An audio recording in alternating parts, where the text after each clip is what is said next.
Moon dust is still a problem. Moon dust.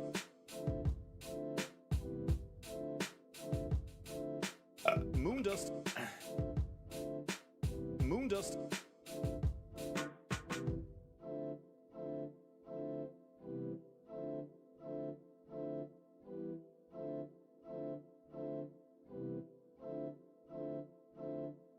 Moon dust.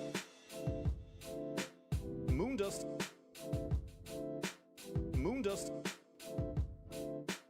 Moon dust is still a problem. Moon dust. Moon dust. Moon dust. Moon dust.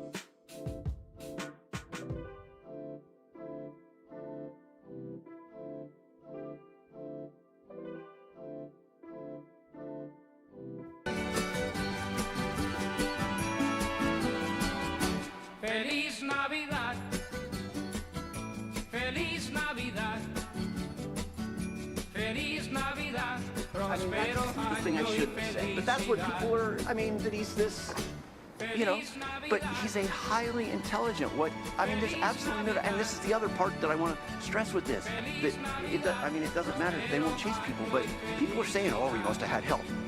Steve had no help. Steve didn't take help. It did not take a village for Steve. Steve was an arm. I'm sorry. Please don't. I'm using a colloquial. I was about to use a colloquial term that would besmudge one of the armed forces. Steve was a standalone guy.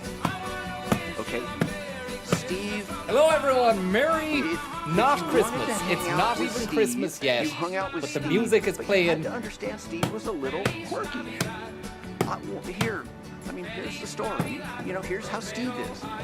I would go, you know, when I was flying or whatever, if he was in town and I happened to be flying over, I'd stop in where, you know, we'd go to the hotel and stay at the hotel for a couple days or something and sit under the cabana or something like that. But with Steve, it was like he spends, you know, I get to partake of a bunch of thousands of dollars of comps on the hotel.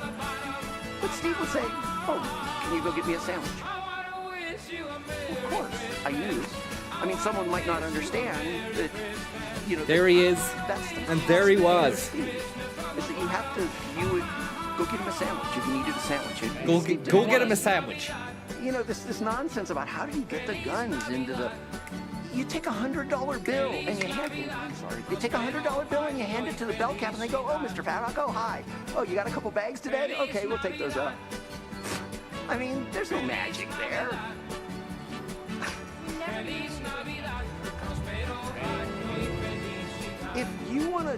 If you're gonna call him crazy, if we were gonna call him crazy because he's an angry person, then you had better call everybody on the news from 4 o'clock to 12 o'clock at night a crazy person.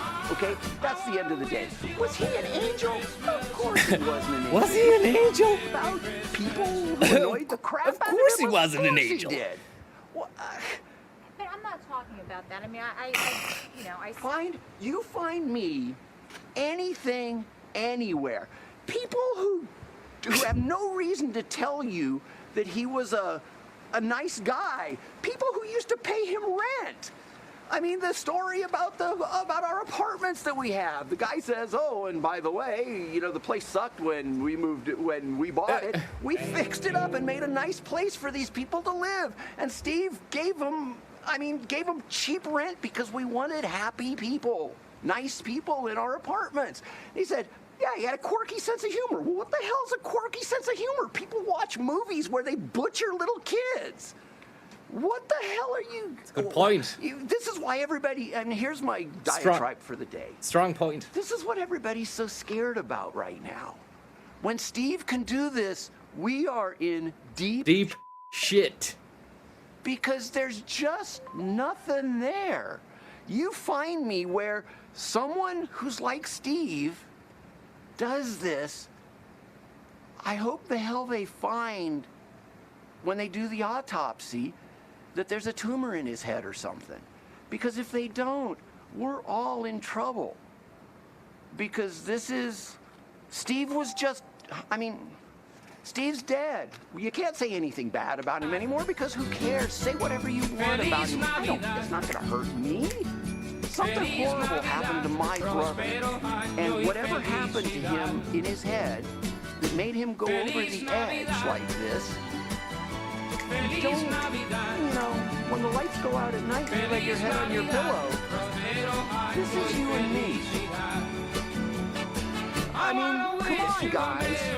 This is what everybody's so scared about right now. Sorry about that. Is an autopsy being done? I sure hope so, but we have He's not well. What was the other one? Was like, oh, it's coming up to a no good control. bit, I think. Someone asked me about, do I know what they're... I mean, my mom wants her son's ashes. I don't have any idea how to...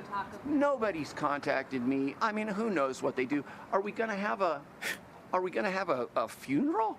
Steve wasn't into funerals. Steve was into being alive today. If you Yeah, what a fucking thing to say. Like, he wasn't into funerals. He was into being alive, to be honest. He didn't like funerals. He was more into being alive. Thank you very much there, Chris McBee, who says, please leave my son Gax alone. Anonymous, thank you very much for the tip. Love the top. What range is it from? I don't know. I think it's a designer job, but it was a gift. Give to me my friend Lee. Thank you very much for the top. It's a good top. It's a solid jumper. And it matches the Gax dummy as well. Brainschlug, thank you very much there for the tip. Hanley Mass, thank you very much. And 12 Daisy of Christmas, thank you for your tip there. It happened in between this stream and the last stream, which was a Connor Williams stream from earlier today. But I'm not really into funerals myself. I'm more into being alive. if you wanted to have a party, go hang out while people are alive. That was how Steve lived. Funerals weren't. You've been able to speak with us so much. Thank you very much there, Garrett, for that. We'll get into the stream in a minute. Sorry, I just get stuck on this. So good about talking to us. How have you been able to keep such a level head throughout all this? I know you said you had a stressful job, but Because I'm an old-fashioned guy. My life has been, I'm going to say my life hasn't been wonderful. And then some poor guy who's, got cancer and his mom, blah, blah, blah, someone's got a worse life than me. I have lived, and I don't want to talk about me because He says that after 20 minutes of non-stop chat. And then that's a great face as well. It's a fantastic face. I have lived, and I don't want to talk about me because and this is what sucks. I'm going to use the same terms. I'm just a guy. Here's Eric Paddock. I was National Bread. Thanks very much for the tip. It's a quirky kind of tip. It's a quirky kind of tip that you just sent. You're not into funerals. You're into computer games.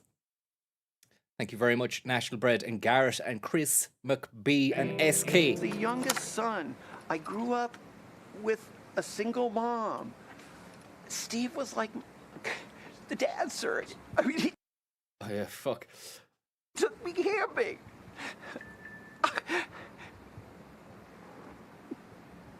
Wow. I had a tough time. I did dumb stuff when I was a teenager. Okay? I have no criminal record or any of that stuff because I'm smarter than the average bear. And I knew to hang out with people who were dumber than I was and who would get caught faster. Okay? Bottom line. That's how it works. Have you asked yourself why? I mean, The face when someone asks him a question, look, and interrupts his flow. Don't interrupt the bear. When the bear is cooking, stop fucking asking him questions like that. Let him just do his stuff. Thank you very much there, Schnuffles, for the tip there. And who would get caught faster. I don't think that someone needs to get that man back into the house, says Aisling. I don't think there was anyone in the fucking house. By the sound of things, he's just acting alone, like his brother. Thank you very much, Roger Cook. Very Merry Christmas to you. And thank you very much there for the tip as well. And none other than Jamesy.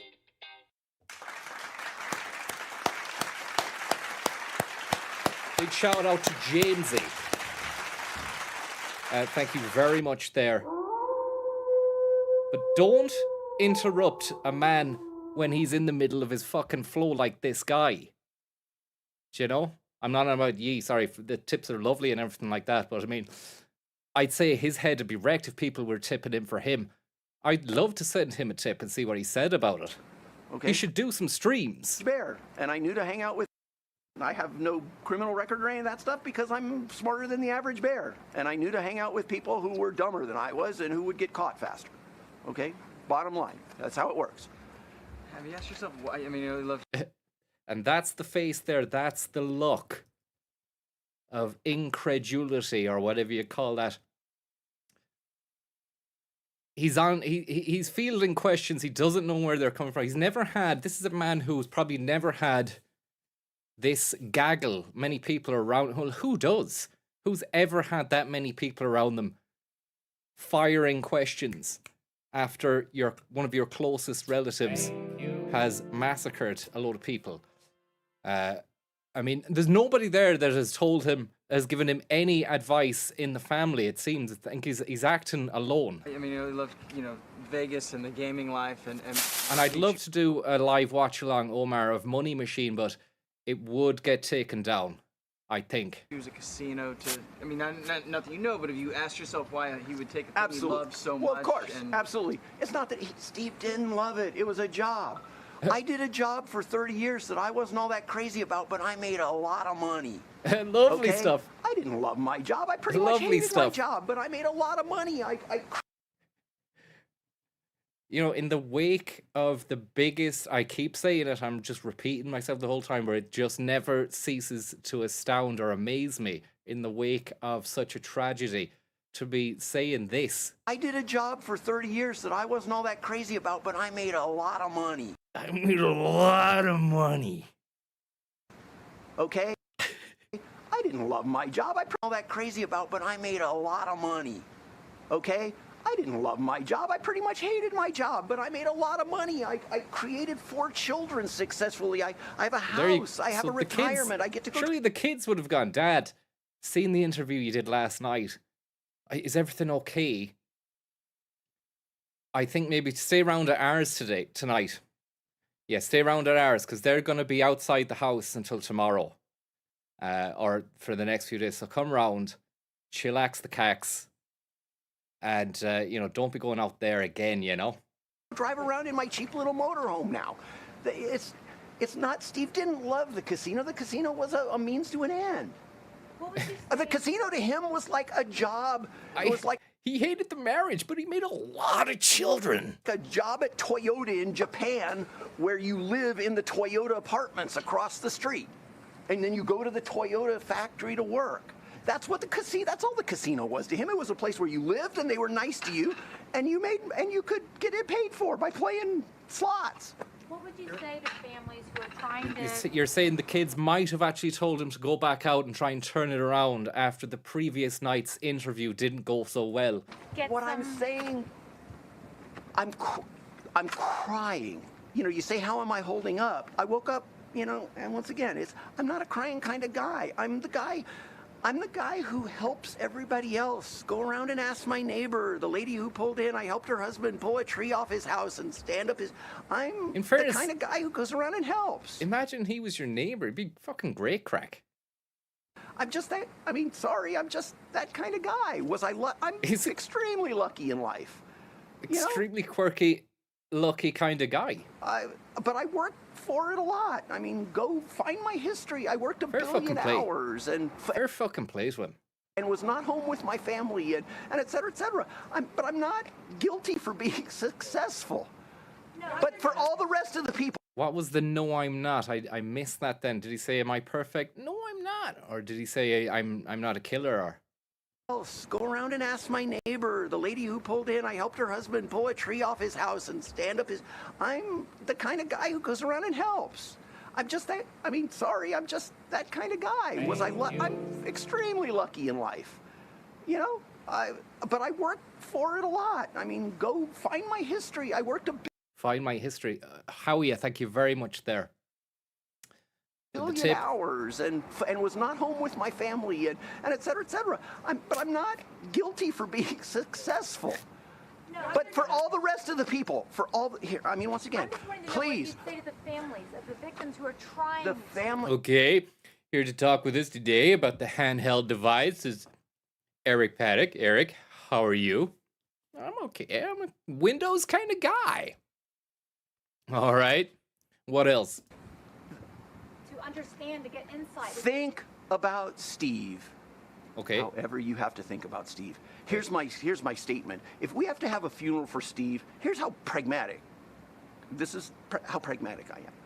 If having a funeral for Steve and letting all these people come and spit on his grave will make them feel better in any way, shape, or form. Heavy I mean, blow. I'm using the far end here. Come on, guys, give me a little stretch here. If having a funeral for Steve would help anybody, I will do whatever is possible. I mean, Give me a little stretch here. I mean, come on, guys. Give me a little stretch here. It's like he is under duress, obviously, and all that, but I mean, he doesn't have to, he's laboring the duress. He could just be saying it. And maybe the solemn, I wonder what he thought like, you know? Because my thought process would be, just don't fucking, just try and intimate how shocking and crushing this is. Get it done in 15 seconds, 20 seconds, 30 seconds the most. My family would like to have private time to grieve now. And look, thank you. I'm sorry. I have to go inside and all this, you know. Leave me alone. Leave me alone. Basically would be the overarching message I'd be trying to get across. I don't think I could do fucking 30 minutes. Do you know? It's like a stand-up show. my heart is torn, is destroyed for all these people. But I can't tell you why Steve did what he did. It's so far over the side of the cliff from Steve that I knew. Did he grouse about people? Yes. If you went into, Did he grouse? over the side of the cliff from Steve that I knew. Did he grouse about people? Yes. If you went into, you guys, come on. If you go in, do any of you guys ever gamble at all? When you gamble and you win, you're all happy. It doesn't matter if you're up $500. When you lose, you're not happy. So, you're unhappy that you lost because you think you lost. But there's no... Thank you very much there, I mean... Mr. Murphy, secretly watching at work, trying not to laugh out loud. Can you please say hello to Richie, who's stranded in Carlow? Look, lads, I didn't even know there was a fucking storm or meant to be a warning from the counties of the east of the country. I'm not sure about Mayo. I didn't know there was meant to be a fucking storm until probably like 9 or 10 a.m. Maybe not, yeah, less than that. And then I got word from Connor, who is in Dublin, said it's a fucking nightmare zone. And there was traffic problems, something on the N5. I don't know why he was on the N5, but he was. Okay, that's Steve. But I hope everyone's okay. And I hope the power doesn't go a la last year, because that will happen during the stream. So if the stream does just go down like that, you'll know that the power is gone. I'm not sure we're gonna get it the worst in the West. Steve didn't gamble that way. Steve gambled as a job. A job? What's the status of the FBI and your family? They haven't talked to me at I all. remember someone the last day said that's one of his neighbors coming to ask him some questions. It's not a journalist anymore. That's just one of his neighbors. Eric, what's the status of the FBI? Eric, what's going on? Is everything okay? Do you want to come over? Yeah, come over. We sit down, have something to eat. Do you want a sandwich? We're worried about you.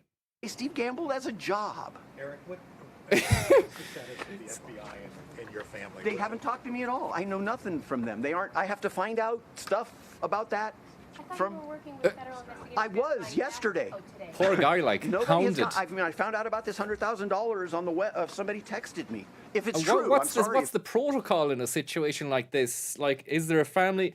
Would the police even be arsed fucking dishing out a family counselor to the immediate relatives, or is it a case of the feds, as they probably were, like, you know, just clueless as to what the fuck's going on?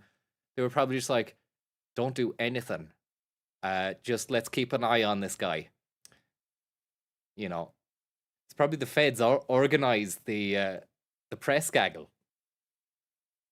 I mean, I found out about this $100,000 on the web. Somebody texted me. If it's true, I'm sorry if it's not true. But once again, I mean, here I can talk to that because it fits exactly into what I would expect from Steve.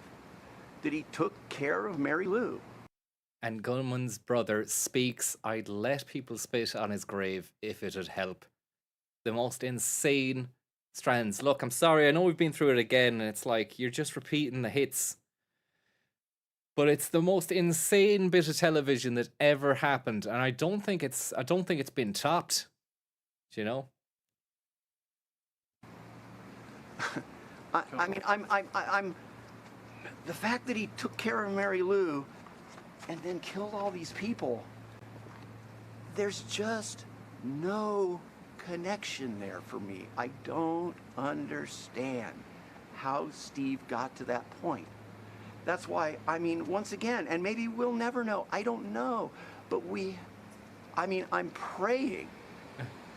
I mean, and even there's so he lost $4 million, so Mary Lou broke There you up have with it. him. There you have it. $4 million got lost. That would have probably sparked off a fucking chain reaction of pure mental anguish within your man. And then he just went and did what he did. Thank you very much, DJ Colocube. Any Warzone runs on the horizon? I don't. I uninstalled it there a few months ago just to make some space for other games. So I'd have to fucking. And do you know the way that's? How is it like 100 and odd gigabytes for that game? And it's just like a map. I don't understand that at all. Probably should be just like 10 gigabytes maybe at the most.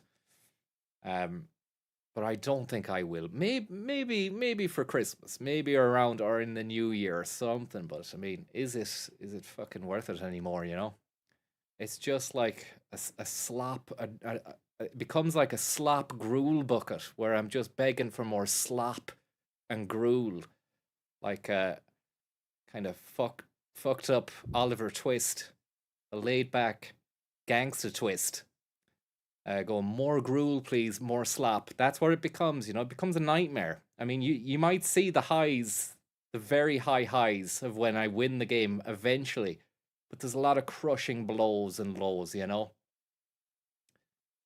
But it's the most beautiful fucking slop. Oh, I love that slop so much when it works. Have you tried RedSec? I don't want to go into the battlefield zone either. And from what I can see, I mean, you're probably going to disagree, all that destructible environment stuff, it's too much for me. There's just too much going on, you know?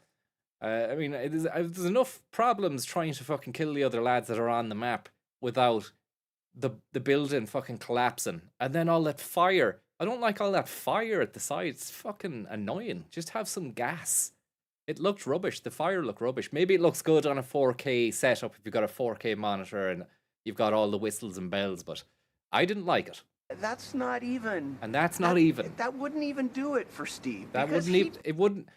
RedSec wouldn't even do it for me. Do you know? I don't like funerals. Okay, I like being alive. And Poddy Bob, thank you very much. And DJ Colacube. Go on. We've had setbacks, and we're in the real estate business in LA. Back when the bottom fell out of it, we almost lost all of our savings. We just went on. Good I mean, stuff. there's no. He's resilient. We're pragmatic people. We just. I mean, games, Computer games. handheld gaming devices. Handheld gaming, Dara Darmody tip. Thank you very much there, Dara. Finish watching Shenmue 1. Any plans for Shenmue 2? I'd rather play Shenmue 2 in its entirety again for the second time around than play, Warzone or RedSec. And it's complete antithesis. But I mean, it is what it is. and I seen there that Shenmue 3, which I didn't like at the time, even though I played it, I don't think maybe I play these games in massive chunks, and then I just end up being sick of them by the end of it. That's getting an upgrade. So if you bought it on the PS4, which I did back in 2019 or 2020, then it'll upgrade for the PS5, better graphics or some shit like that. So maybe even just playing those again, you know? We keep going. We just That's why keep this going. not keeping going.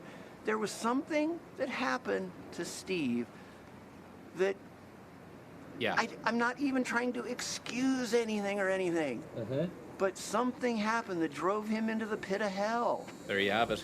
And he did this. But Yeah. You're hoping that there's some autopsy will reveal something to explain. I'm praying for at least some data points, because otherwise it's you know, the bug in Men in Black put on a Steve suit and went and did this.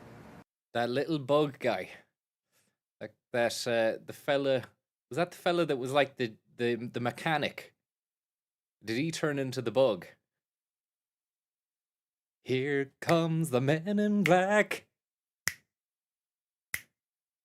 They won't let you remember. Crazy little bug. Crazy little bug. And Men in Black too.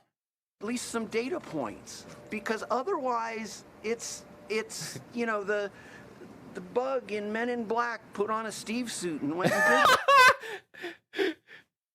I must have fucking missed this the first time around. I can't remember talking about this. The bug in Men in Black put on a Steve suit. The alliteration of Steve suit as well. Praying for at least some data points, because otherwise it's you know, the bug in Men in Black put on a Steve suit and Well, what did the bug in Men in Black look like? The bug in Men in Black. Bug Men in Black. Bugmen. Edgar the Bug.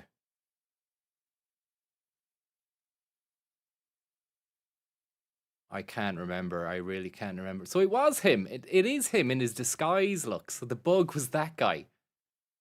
Inside that fella.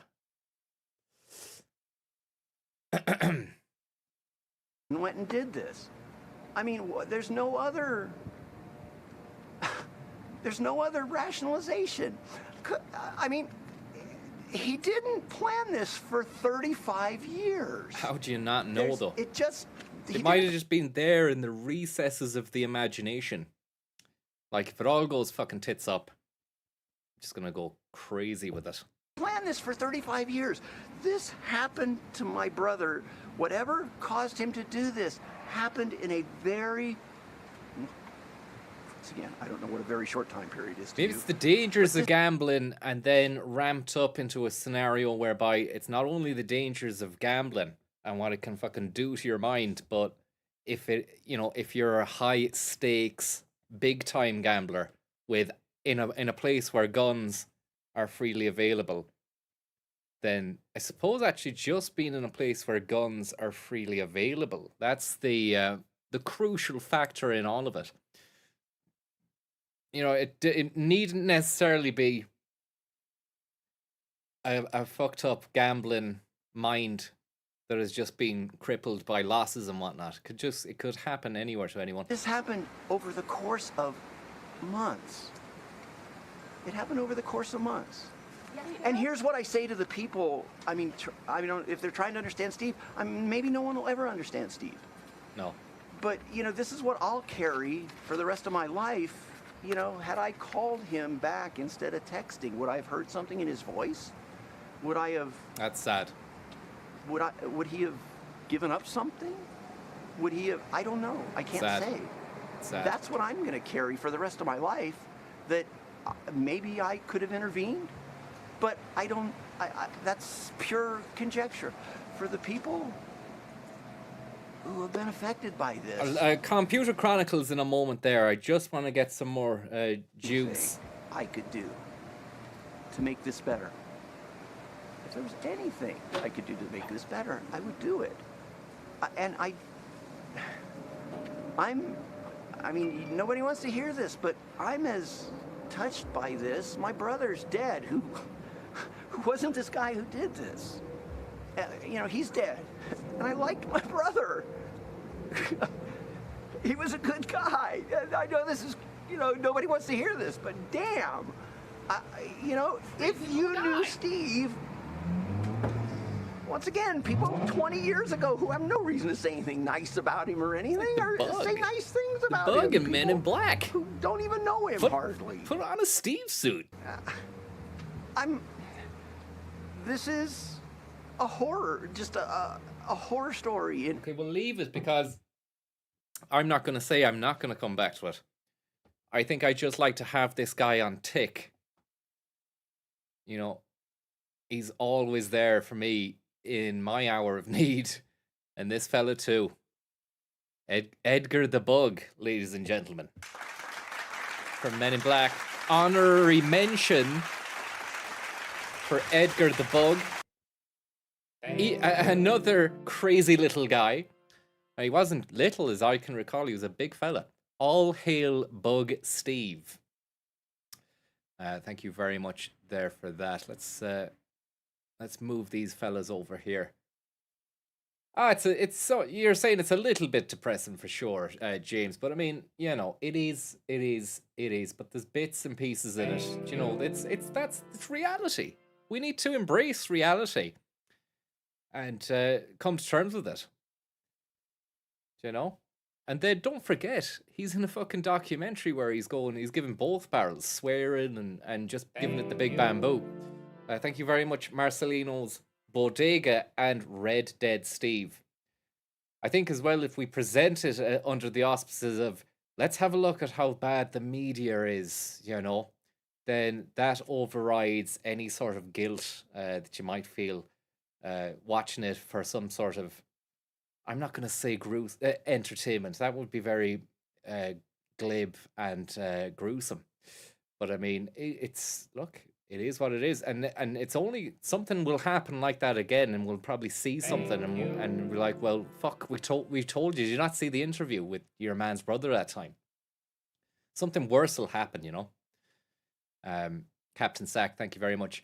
But if it does happen again, they probably won't, because the feds will just know who's done it, so they won't let them go on television the same way they let Steve or Eric go on television. But then your man who did the Charlie Kirk thing, they didn't fucking know who did that, so they couldn't get him, you know. And in the end, he turned himself in after the FBI had said, "Oh, we're gonna have this fucking solved soon enough," and then it took them a few days, and your man just turned himself in. So a pattern of crimes emerging out of the dark, out of nowhere, do you know? Sleeper situations.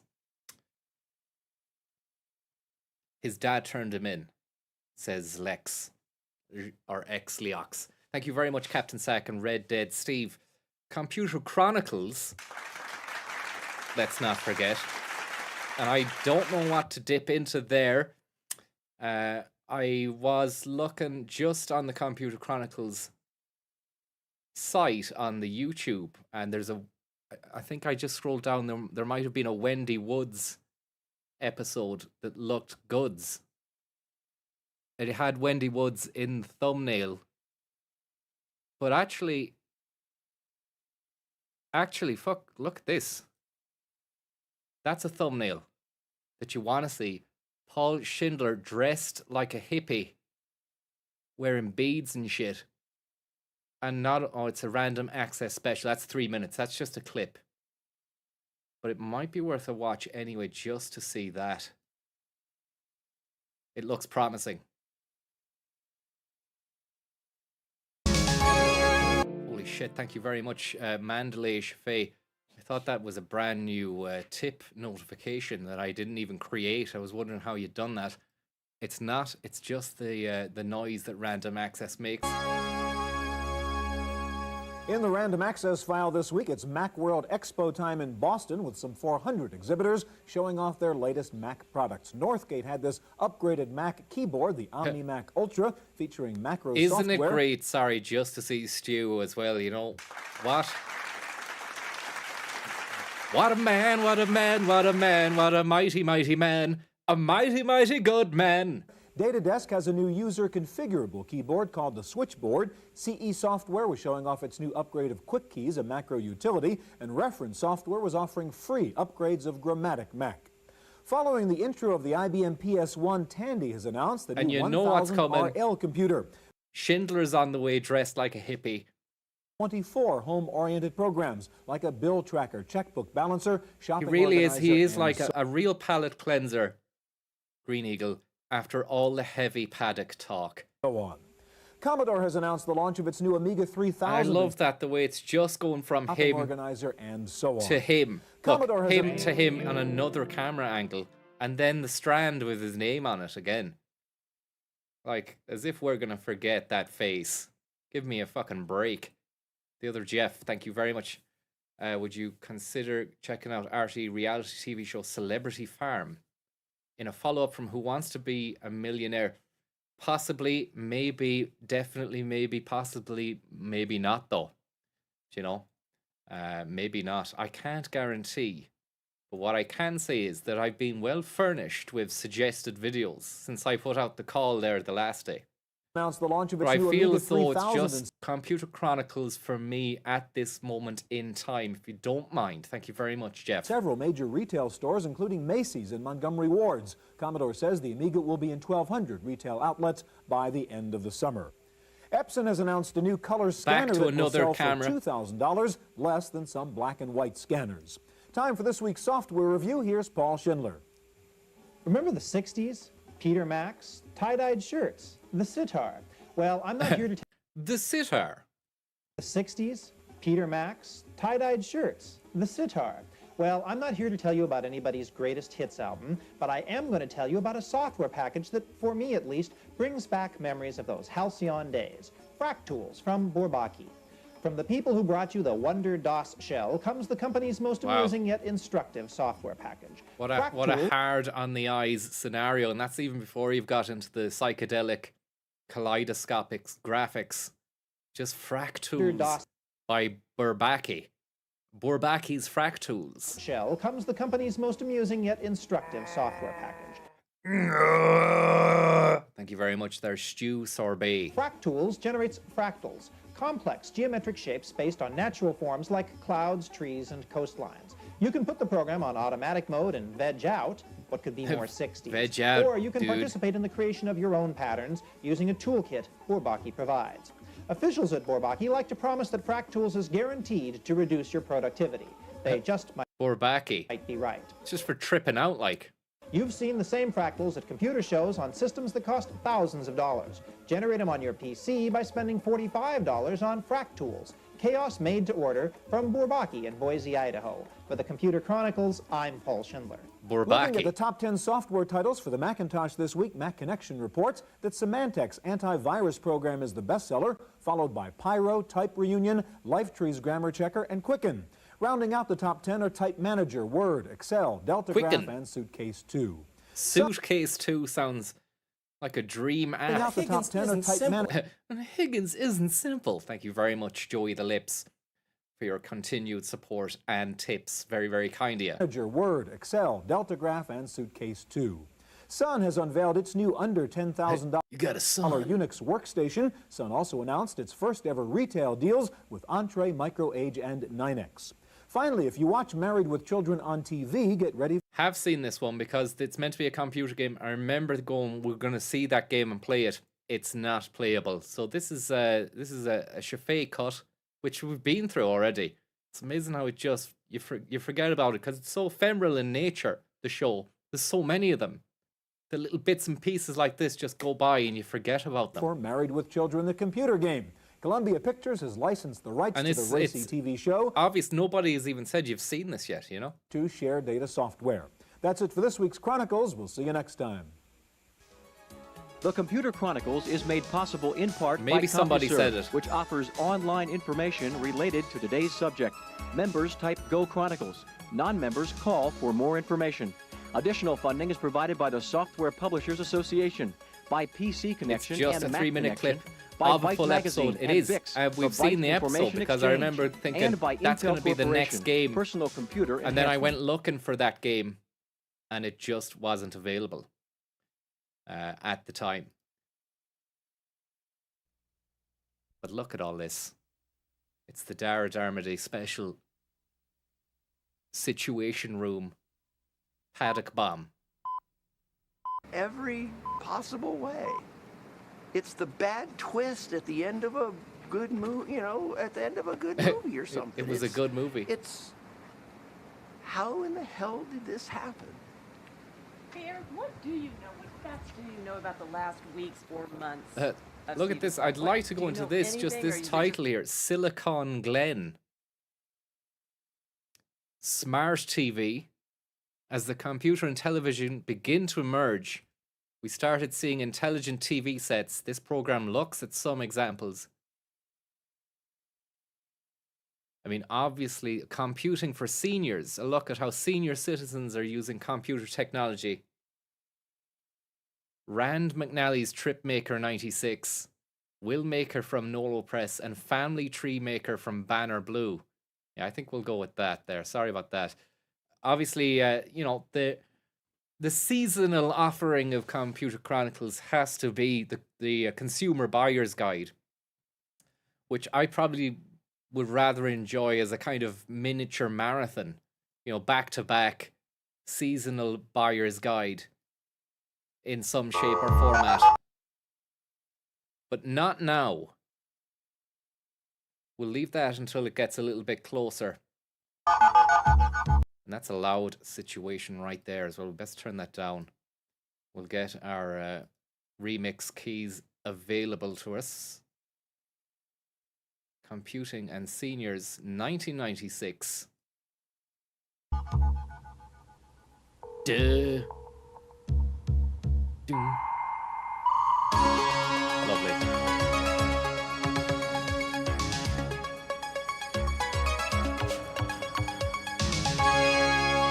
This week on the Computer Chronicles, computers and senior citizens. Older Americans are now turning to computers to improve the quality of their lives. Maybe a PC and the right software Speed would of be her good look. for your parents. Fucking speed diligence. True utter due diligence being performed at a rapid lightning pace on that keyboard there. And your man had a pair of fantastic braces on. And he also looked like a quintessential Improve the quality senior citizen as well, with the tash and the hair. of their lives. Maybe a PC and the right software would be good That's for your parents or grandparents. fast. We'll show you the most popular software for seniors, programs to plan trips, programs to plan estates, most popular There you go. software for seniors, programs to And that's the man there who tells you where to go on your holidays if you're senior. You've got this crazy little guy who appears in a dialogue box who says select regions, states, or countries to explore in the list box. plan trips, programs to plan estates, and software that helps you trace your family roots. We'll visit a senior center where retired folks are learning to use the internet. We'll explore SeniorNet, an online service especially for older Americans. Also, internet tips, this week's computer news, and my pick of the week, all coming up next on the Computer Chronicles. Solid. Computer Chronicles is made possible in part And you by can tell it was hot in San Francisco or the Valley or wherever it's filmed because the fella there talking to Stu has got his shorts and his sneakers on. Tanned calves. And look at the extension on Stu's leg there as well. Khaki-clad Extendo Leg 5000. These fantastic desks, very high. And then you've got these stools, these bar stools to match as well to get that purchase. But that's his starting point. That's Stu's launch pad where he emerges. He's launched from that area of the studio. We never actually see any interviews taking place there. That's just where he begins his saunter over to this buck here, who's already sat down ready and waiting. A floor manager or someone is just saying, "Don't get ready, it's going to be good. He's going to start coming over to you soon. Get ready for Stu." She's telling him, "See that guy there with his back to you in the red shirt and the extended khaki chino leg? He's going to come at you now, and then you can begin the dance." Hewlett-Packard personal computers. He's going to dismount. Developing PCs for business. I like it. You really get to see that we're being treated to the studio. Additional We're not funding just the provided by the audience. Software Publishers Association. We're a part of the crew even, you know? And Software Awards. Welcome to my world. Won't you step inside? And then boom. Lights up.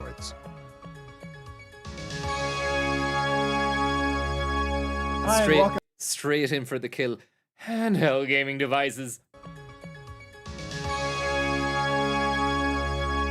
Hi, and welcome to the Computer Chronicles. I'm Stuart Chaffee. Lovely. Sometimes we get the impression that only young guys use computers. Well, that's not really true, of course. Young guys. But what may surprise you is that one of the fastest growing groups of new computer users are senior citizens. Now, one good thing about getting older and retiring is that you have the time, maybe even the money, to travel.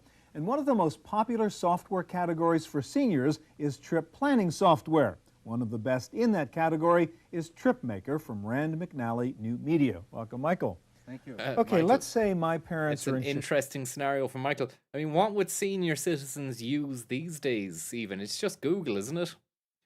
Or they'd buy a package holiday, much like the ones advertised on Midwest, where you go away as part of a junket express tour to the Costa del Sol for a, you know, what was it? What's the name? It's Tommy Marin. And you get to see like Michael English and other singers. You're there for a week or two. That kind of a way. Everything's catered for, you know, your evening meal, all that sort of business. But then again, maybe not so much nowadays. I mean, look, people would just be, I'd say there are a lot of people who just do their own stuff without having to go on those package deals. But the package deal would be very handy. So even back in 1996 now, I'd say it's asking a lot of the senior citizen to start ingratiating themselves in the ways of the internet and then downloading, installing software. It's a lot of work for them. Rand McNally New Media. Welcome, Michael. Thank you. Okay, let's say my parents are in Chicago and they've always wanted to come out west of California and they're planning a trip. How would they use the software to help them do that? Okay, well, let's get started and take a look at the Explorer Guide. The Explorer Guide helps you investigate locations and find interesting things to do. We focused on ease of use. You can see and hear the audio here. To visit, even help you select a destination. All right, so we're going to pick a place to go to, and I said California, Nevada. Let's go ahead and select California, Nevada. These are all the trip types, interesting attractions that you might Great see. stuff. Scroll down if you want to go to the beach, tennis, golf, fishing, outdoor adventure. Don't think there'd be much. Well, maybe they'd be suited or tailor-made to the senior citizen, but I mean, you wouldn't think they'd be that intrepid. By category. So if they're interested in particular things to do once they get there, they can customize the trip planning? Yes, they can, by their interests. So they would like a heritage-type stuff. Let's select heritage. They might Heritage-type be stuff. interested in camping, boating, Okay. and fishing. Okay. Let's run down through the list here. Maybe urban attractions in Okay. different cities. Okay. And let's also select vacation cities. Okay. Here you So set we the can calendar, leave out the time that you want to take your trip. Mm-hmm. Here's the fun. And here you have all those attractions that meet the So criteria these are the that you areas set. they might want to visit once they come out here, like LA, for example, it would be a city. And so what would the program tell me about what Be a to do good when they choice. get to LA? What you can do is find a Bit of a hanging shad there.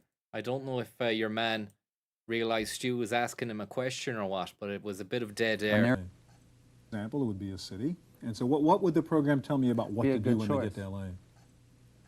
Yeah, see, he spoke over Stu's question, which led to hanging Chad. We hear that The again. city. And so what would the program tell me about what Be a to do good when they get choice. to LA? It's kind of it's a real. I mean, if you want to derail Stu, I suppose a good way of doing it is just to go out, be in your own world when Stu's trying to hammer you. And this isn't the most hammerhead we've seen Stu. We know what he's like. He's ruthless if he wants to be. Like LA, for example, it would be a city. And so what would the program tell me about what Be a to do good when choice. they get to LA? That's on Michael now. That's not on Stu, because you don't wait 10 minutes for someone to go into the next bit of chat to go, be a good choice. Maybe maybe it's just, nerves. Have all those attractions that meet the So criteria these are the that you areas set. they might want to visit once they come out here. Like LA, for example, it would be a city. And so what would the program tell me about what Be a to do good when they choice. get to LA? That's a big delay, isn't it? What you can do is find a narrative as well as a lookout, which is a new feature that we've added to the software this year. And with the look, Hollywood, movie and television capital, is only a part of the West Coast's leading metropolis, which began in an area around the old Spanish Plaza, north of the Civic Center. El Pueblo de Los Angeles State Historic Park preserves the Avila Adobe on Elvira Street and the Old Plaza Firehouse, the sidewalk cafes, and Mexican shops of Elvira Street, Chinatown, on Broadway near College. And Little Tokyo, First Street, are special aspects of the city. And so on and so forth. you bring up a panoramic image of Los Angeles. You can zoom around that image. There are hot spots that allow you to go in and click on various locations and find out more about It does more than Los just Angeles. buying the book on LA, for example, because it has all these interactive elements to it. Yeah, so you get a real feel for Los Angeles and what there is to do there and what there All right, is now, to I see. know they don't really care that much about the city. They Lovely want to do stuff. the Carmel, Monterey, gorgeous California bit. So how would I help them with this? Okay, the software can help you out there as well. Let's go down and Michael select Carmel. McConaughey. Okay, the McConaughey. software can help you. McConaughey.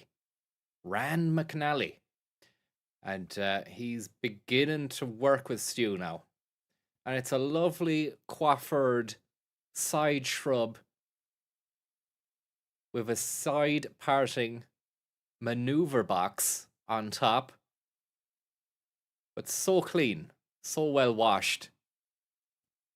Out there as well. Let's go down and select Carmel. And once you come into Carmel, you have a video of that area you can play and learn more about it. 100 miles of California's central coast called Big Sur offer one of the most spectacular certainly you couldn't driving get this out of a experiences book. Big Sur. in the state. All right, now, how do All they right. actually figure out how to Spectacular certainly you couldn't driving get this out of a book? experiences in the state. All right, now, how do they actually figure out how to get there? Suppose they're going to drive. Does this help them plan the route and that kind of stuff too? Sure, from here you can go ahead and set destination. And we'll set Carmel as a destination. Go into the trip guide. And we're going from Chicago to Right. Carmel, so at this point we'll go ahead and calculate our trip. He must what- have a little roller ball on his laptop there because he's doing his mouse work, but I don't see a mouse.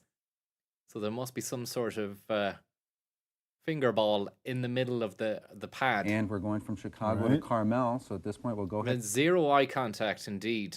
CGI noticed that he's just been like that the entire time, but he does have to navigate through the menu and system. But you would like to have that bit of rapport, and I think Stu can feel it as well. And we'll set That it's Carmel not- as a it's not destination. great. Go into the trip guide. And we're going from Chicago to Right. Carmel, so at this point we'll go ahead and calculate our trip. Okay, and what does it mean to calculate the trip? That means we'll identify the best route for you to take in between Chicago and Carmel. Medusa Stu, And in- also bring maybe up he is detailed scared of itinerary looking at Stu in down the the left. eye because he's already Stuff felt to do on the way. his presence. How to get there, where to make the lefts and the rights and all that Exactly. You stuff. can go ahead and look at the attractions and identify all those on your route that you might be interested in stopping by to see. And you can print this information out and take it with you on your trip. All right, now, so if they're coming to Carmel, they're probably going to drive up to San Francisco also. Can they actually get like a city map so they can figure out how to get to my house or stuff like that? Great intonation by Stu on the words Carmel and city maps. Listen to the way in which he offers a little boost on those words. Really brings them out, like This information out Carmel, loud, and then and take it with you on your trip. city maps. All right, now, so if they're coming to Carmel, they're probably Carmel. And there's also a kind of, he throws his body into it there. He winds up, and you can see it in the shoulders. Almost like again, like I've said before, like a cobra striking on Carmel. And you can print this information out and take it with you on your trip. All right, now, so if they're coming to Carmel, they're probably going to drive up to San Francisco also. Can they actually get like a city map so they could figure out how to get to my house or stuff like that? Sure they can. Let's go and take a look at San Francisco. And go down and select insect maps. We have 240 Select insect maps. insect which have maps. Detailed street level information for many of the large cities in North America. All right, yeah, that's it. So they can really get, and you could even zoom in more than that and actually see streets. Yeah. You can see streets. That's you can great. print this out. And I take it could with print you as that well. out too. Sure. All Good right. stuff. And so a bit of eye contact there, and that ends the actually see demonstration. streets, yeah. You can see streets. That's you can great. print this out. And I take it could with you print as that well. out too. Sure. All right. Lovely. So it's Trip Maker from Rand McNally. Thanks very much, Thank Michael. you, Stuart. All right, how do seniors become computer savvy in the first place? Well, they take classes. In fact, one of the most popular courses at the Willows Senior Center in San Jose, California, is the one on computers. The Willows Senior Center in San Jose, California is a beehive of activity on almost any day of the week. Young or old, there are clubs and classes for every stripe, from chess to sewing to line dancing. The center also organizes trips and excursions and offers social and legal services. But some of the most popular classes by far are the computer classes, which are SeniorNet. usually filled to capacity. Since they were introduced in early And it's a 1990s, high which are usually waist belt situation for the SeniorNet class. filled to capacity. Since Packed to capacity, and look at that CRT telly in the corner there. It's fucking massive. Absolutely huge. they were introduced in early 1994, the number of classes has quadrupled, and the Willow Center is now also a teaching site for SeniorNet, the online group for computing seniors. We've had some students that when they first came into the class, they really had no idea what a computer was, and really kind of afraid to fool with the mouse. And now those same individuals are helping coach and teaching some of the classes. So it's it's kind of surprising where that you see the development of the people. Some of their attitudes are changing. Students have different reasons for attending the computer classes. Some want to log on to make new friends or to take advantage of online resources that don't require leaving the house. Other senior students have loftier goals. I would like to find a part-time job using a computer. I felt that I didn't have any confidence in trying to even try it, and after I came, I found out it wasn't that difficult. I don't think there is an age limit with computers like there are on some jobs. I feel that you could either work at home or work through agencies for people that need you to enter data for them, that sort of thing. There's the myth that seniors can't change, but that's not the case. It's it's been proven that it's been proven that seniors can change. With the class. I wonder, will he roll out the "you can't teach an old dog new tricks" phrase? I don't think he will. We've gone past it. It's gone too far. That we offer here, as well as other programs throughout the throughout the nation, that the seniors do learn and can improve their lives. And so I think that's one of the benefits of the SeniorNet program. Whatever the goal, age should not be a barrier to taking those first halting steps at learning something new, whether it's moving your feet or moving the cursor. For the Computer Chronicles, I'm Giles Bateman.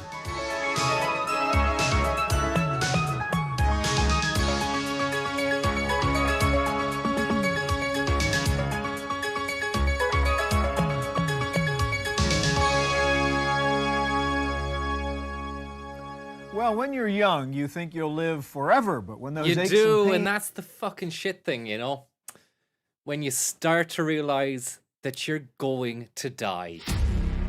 Do you know?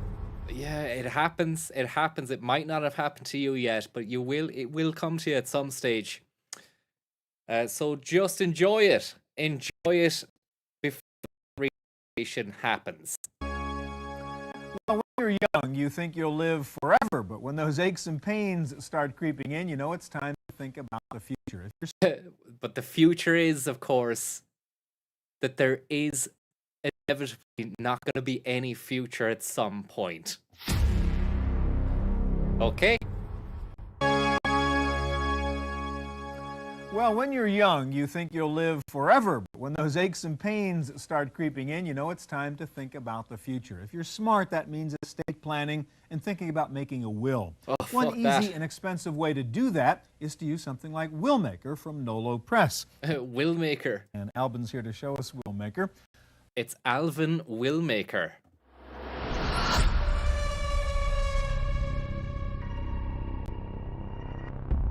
Alvin Stardust, Alvin and the Chipmunks.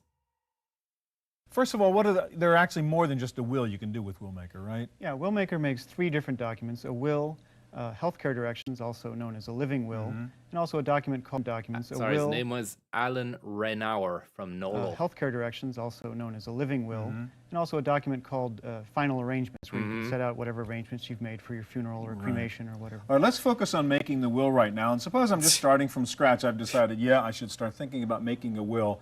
How do I use the software to begin that process? Well, you get it out of the box, install it, and you get oriented here. And the first thing you do open the box. Is you create a new portfolio. Okay, so let's click there, and we'll enter our name, Joe Smith. So it's really a dialogue, a series of questions that the software will ask you. Can't do this in Ireland. You're saying that you have to go to a solicitor. You mean you can't even just fucking do your own will? Is that it? You have to have someone who's legally able to fucking sign it off. But I mean, I'd say this is just like preparatory stuff before you even go. I'd say even in the States, because they're litigious as fuck. So I'd say this is just, at least you can get a template and a frame around. I doubt this is a legally binding document on Nolo, that Nolo software have provided. They would definitely have some sort of disclaimer like, by the, not a legal will. They'd have some sort of small print there. By the way, you need to go and see a fucking a lawyer about this. Final_arrangements.docx. You want to create. Okay, so we're working on the will. Each one of these is a interview. Well, I just left a fucking scrap of paper behind you with like, I want X and Y and Z to happen. I mean, if you wrote it, then that's that, isn't it? Or would your forebears, or whatever you call them, would they have to then prove in a court that that was from you?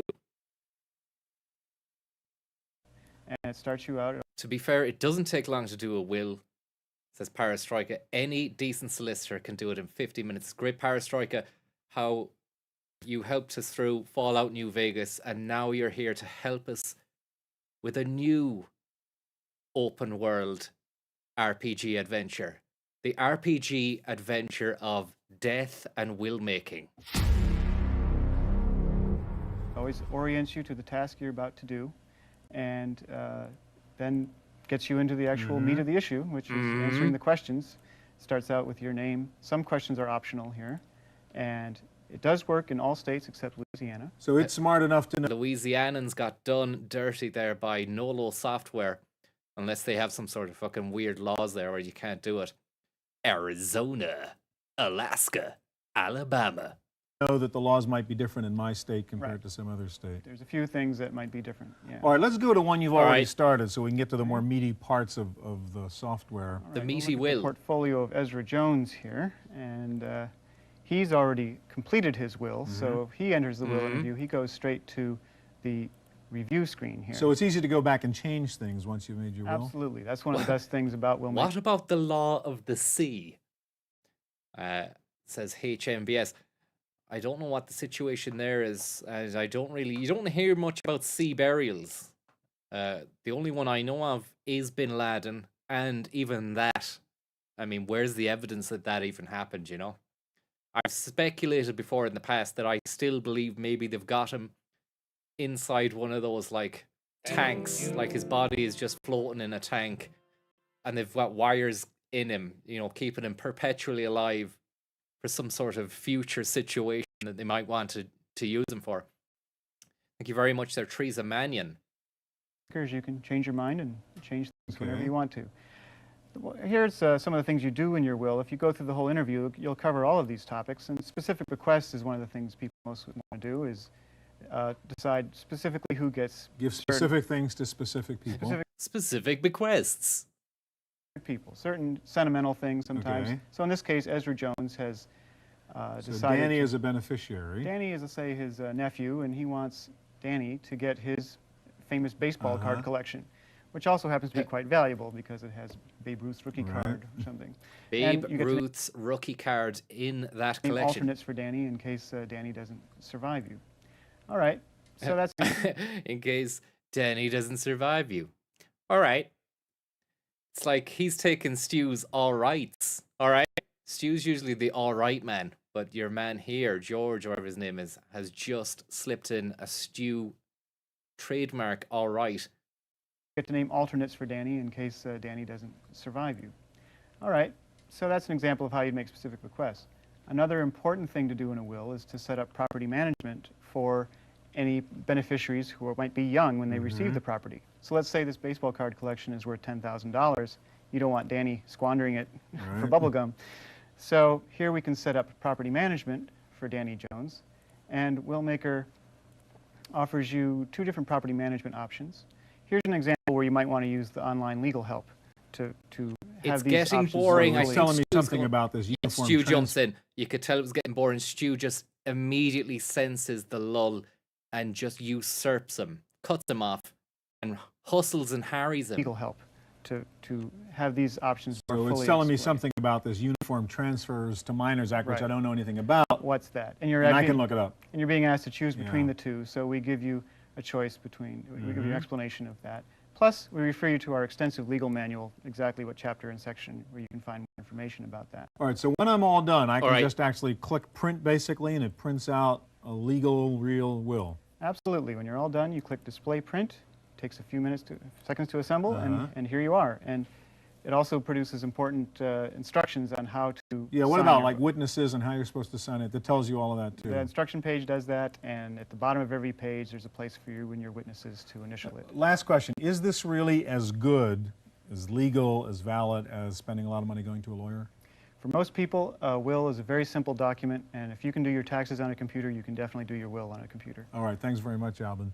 All right, as we saw earlier at the Willows Senior Center in San Jose, SeniorNet has become one of the most popular cyber sites for senior citizens. Next, we're going to look at 2 Good stuff, retired Mark. people whose lives have really changed thanks to SeniorNet. We're getting a VT package.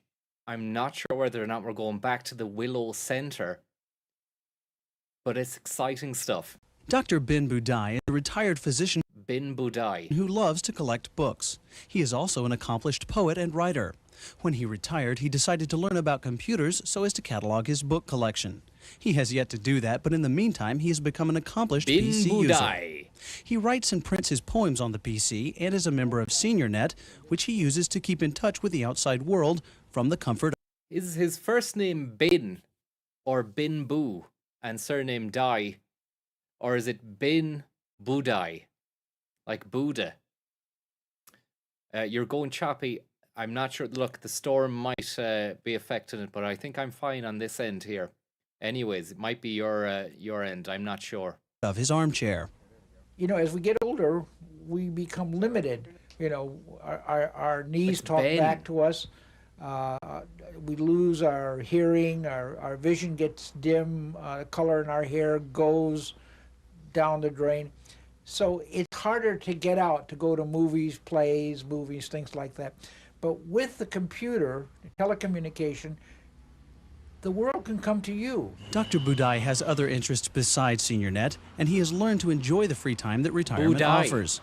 He logs on to SeniorNet and visits conferences, checks for messages, and sends poems across cyberspace. But he realizes that it's not always easy to introduce new technology to retired seniors. People who, during their lifetime, have been able to see new things and accept it will be able to accept the computer.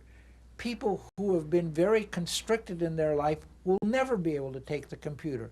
Before they retired, Ginny and Hans Kolmar worked as theatrical press agents. They have boxes filled with signed photos of the best-known entertainers of the golden age of Hollywood. Their press releases were pasted up from typed and retyped pages without the help of word processing. When Ginny Kolmar was a teenager, she began a list of things she wanted to accomplish, and learning a PC became one of them. Wait till you see her typing speed here. It looks fucking electric. Hunter Hurst Helmsley, thank you very much there. I was always too busy to learn to compute, and it was kind of on the agenda of things to do before I die. You know, I've seen the strip show. Huh? What kind of show is that? Like one on the Las Vegas Strip? That was on my list. I threw away learning to fly. I decided I didn't really have to do that before I died. But I had a whole list. I don't think I'd be arse going to see strippers if I'd reached that stage of life. Do you know, and I'm not even arse now. But I mean, once it got to like the final end game where I was thinking, you know, what do I need to do here before I fucking check out? I'm not sure. Maybe you change. Maybe your preferences change, and things just become a little bit more appealing. At the age of 18, they kept growing as I grew older, and the last 10 years or so, it was learn how to use a computer. It took Ginny 6 months to get online, but once she understood the basics of computer input and output, she was hooked, and is now a regular user of SeniorNet. But Ginny soon learned that it was just as easy to become an online addict. It really is a siren song. You can be lured into all this to the exclusion of all else. And I think that's one of the dangers. I'm always preaching to these people online, not to get a life, but to honor the life you have already and add to it with being online. For the Computer Chronicles, I'm Giles Bateman. Not even looking at the fucking thing. Just going with the flow.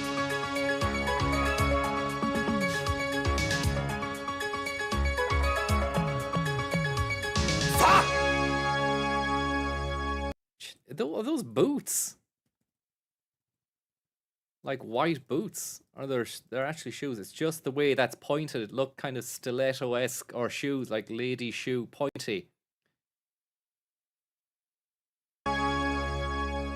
There's something special about a 3 or 4 generation family. You have a sense of continuity and family history and tradition.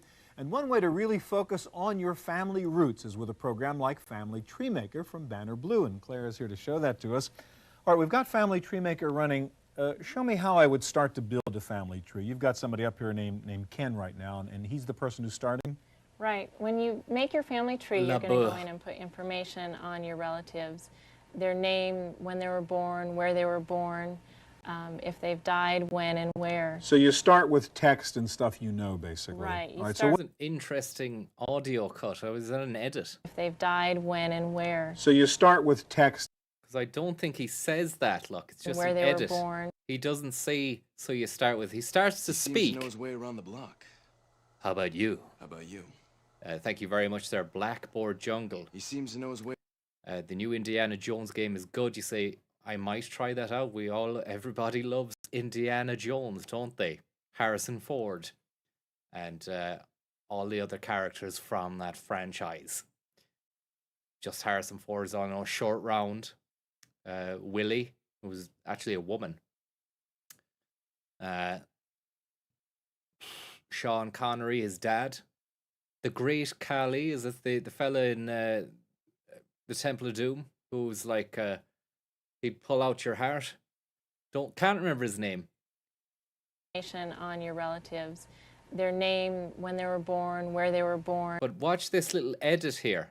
Stu starts to speak, but they've cut in another take, or maybe something from a few moments down the line. If they've died. And who could forget Pancot Palace, indeed, Tupo. Pancot Palace, Pancot Palace, Pancot Palace, Pancot Palace from Indiana Jones, Pancot Palace from Indiana Jones. If I have that sound, I will play it. I just don't have it with me now. Died, when, and where. So you start with text and stuff you know, basically. Right. All right, so what are we looking at? So we're looking at here, this is one generation, the husband and wife and their daughter. And if you want to look at, for instance, his parents, we just click on the side tabs. and go, and here's all the information on his parents. Uh-huh. And then these are his Uh-huh. siblings down here and the children. So each of those tabs we would create, again, to represent me and my wife and my kids and my brothers and so on. Exactly. And then in addition to just the names and dates, you Exactly. can also put in facts like education or Mhm. occupation, address information if you want to make labels for holiday cards, Mhm. medical information. So you can put all kinds of tidbits about a person's life. All right, now besides the text, you can actually put multimedia elements in there too, Right. like pictures and even video clips, right? Right. This is one of the exciting features, the multimedia scrapbook, because there's a lot more to your history than just the names and dates. So I could take a camcorder clip if I have a video capture board in my PC and just plug Bad it in sound. and then transfer that video to Bad my hard drive audio. and make it part of this file. Right, exactly. That is really cool. Isn't that Or right? the others are still photos, or are they video clips also? These others are photos, and you can put photos in using either a photo CD or you can scan them and put them in as a graphic file. All right, Claire, one of the amazing things about Very the clear. software is you can actually go back and find ancestors you may not know even existed, and we sort of set that up to do it in my case. For How are you going to find that with just software on a fucking CD-ROM? Like, you'd need the power of the internet and like all the new DNA stuff that people sign up to. I don't know how you're going to find a distant relative. you may not know even existed, and we sort of set that up to do it in my case, for example. So Right. show me how you would do that. I want to go find information about my father, my grandfather, etc. Right. What we do, this is called the Family Finder Index. It's an index of 115 million individuals, and it references everything from Social Security records to death to land records. So here we've entered in the name Shafay, and we came up with David and Paul. Which is who my father and said grandfather, is your in father and fact, yeah. grandfather. Please insert archive number 110, volume 1, or archive 111 into your CD-ROM. Okay, so what do we do after we find the names? So once you find the names, then you can get the CD that contains So the right it's the records. index. Where is she pulling these out of?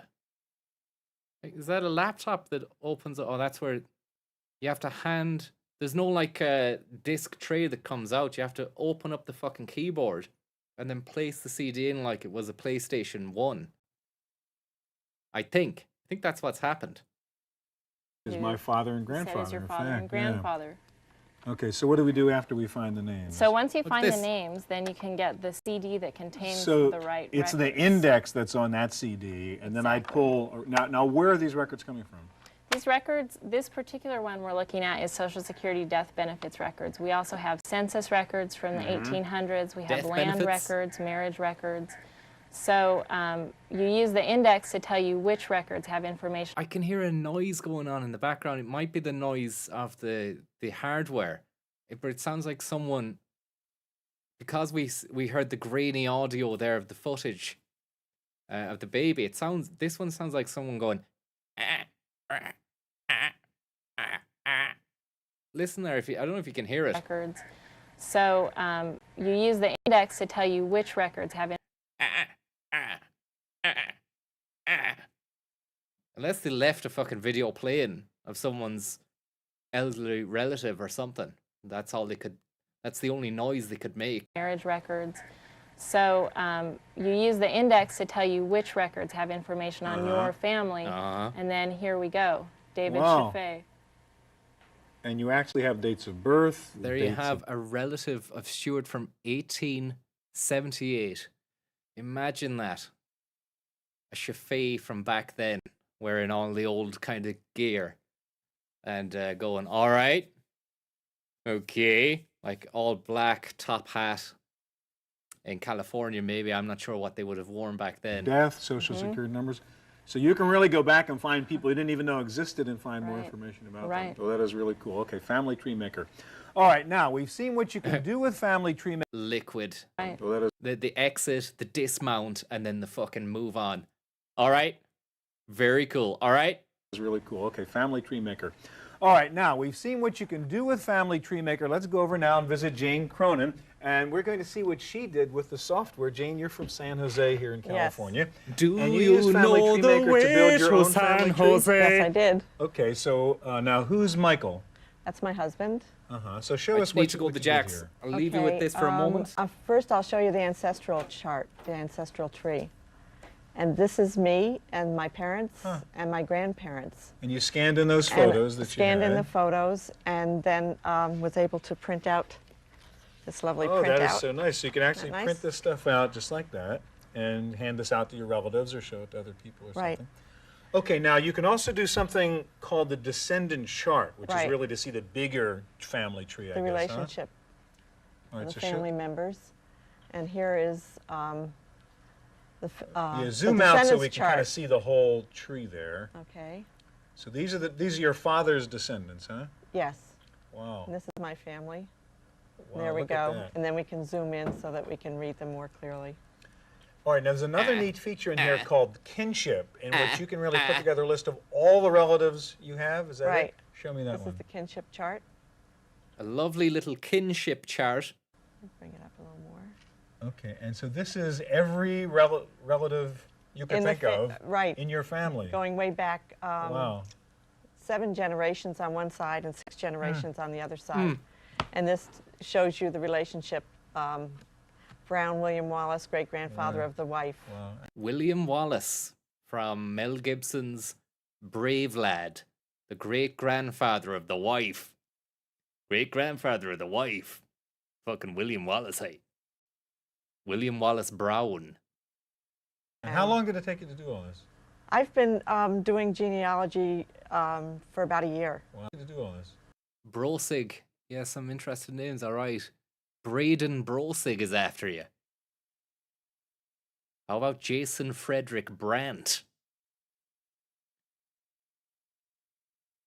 Jana Harnett Cezanne? Audrey Cook? I've been doing genealogy for about a year. Wow. And I've been taking the class at the Willow Center. And so I I've bet been you've had great collecting. fun doing Oh, this, it's huh? been wonderful. I I've been bet you had great collecting all fun. my little notes here and there and the important papers that I have at home and putting the information in here. And I've gone to several different libraries. That's great. Yeah. All right, so it's Family Tree All right. Maker, and it's from Banner Blue Software. That was a fast one, wasn't it? I only nipped out for a second back and then he's done. There wasn't much to see there, I imagine. Just text, just like a text document, look. Oh, look, there's a... I see. Yeah. In and out, there's nothing really Generations much. on one side and 6 generations. Brown William doing genealogy at the Willow Center. And there in different libraries. That's great. Yeah. All right, so it's Family Tree Maker, and it's from All Banner right. Blue Software.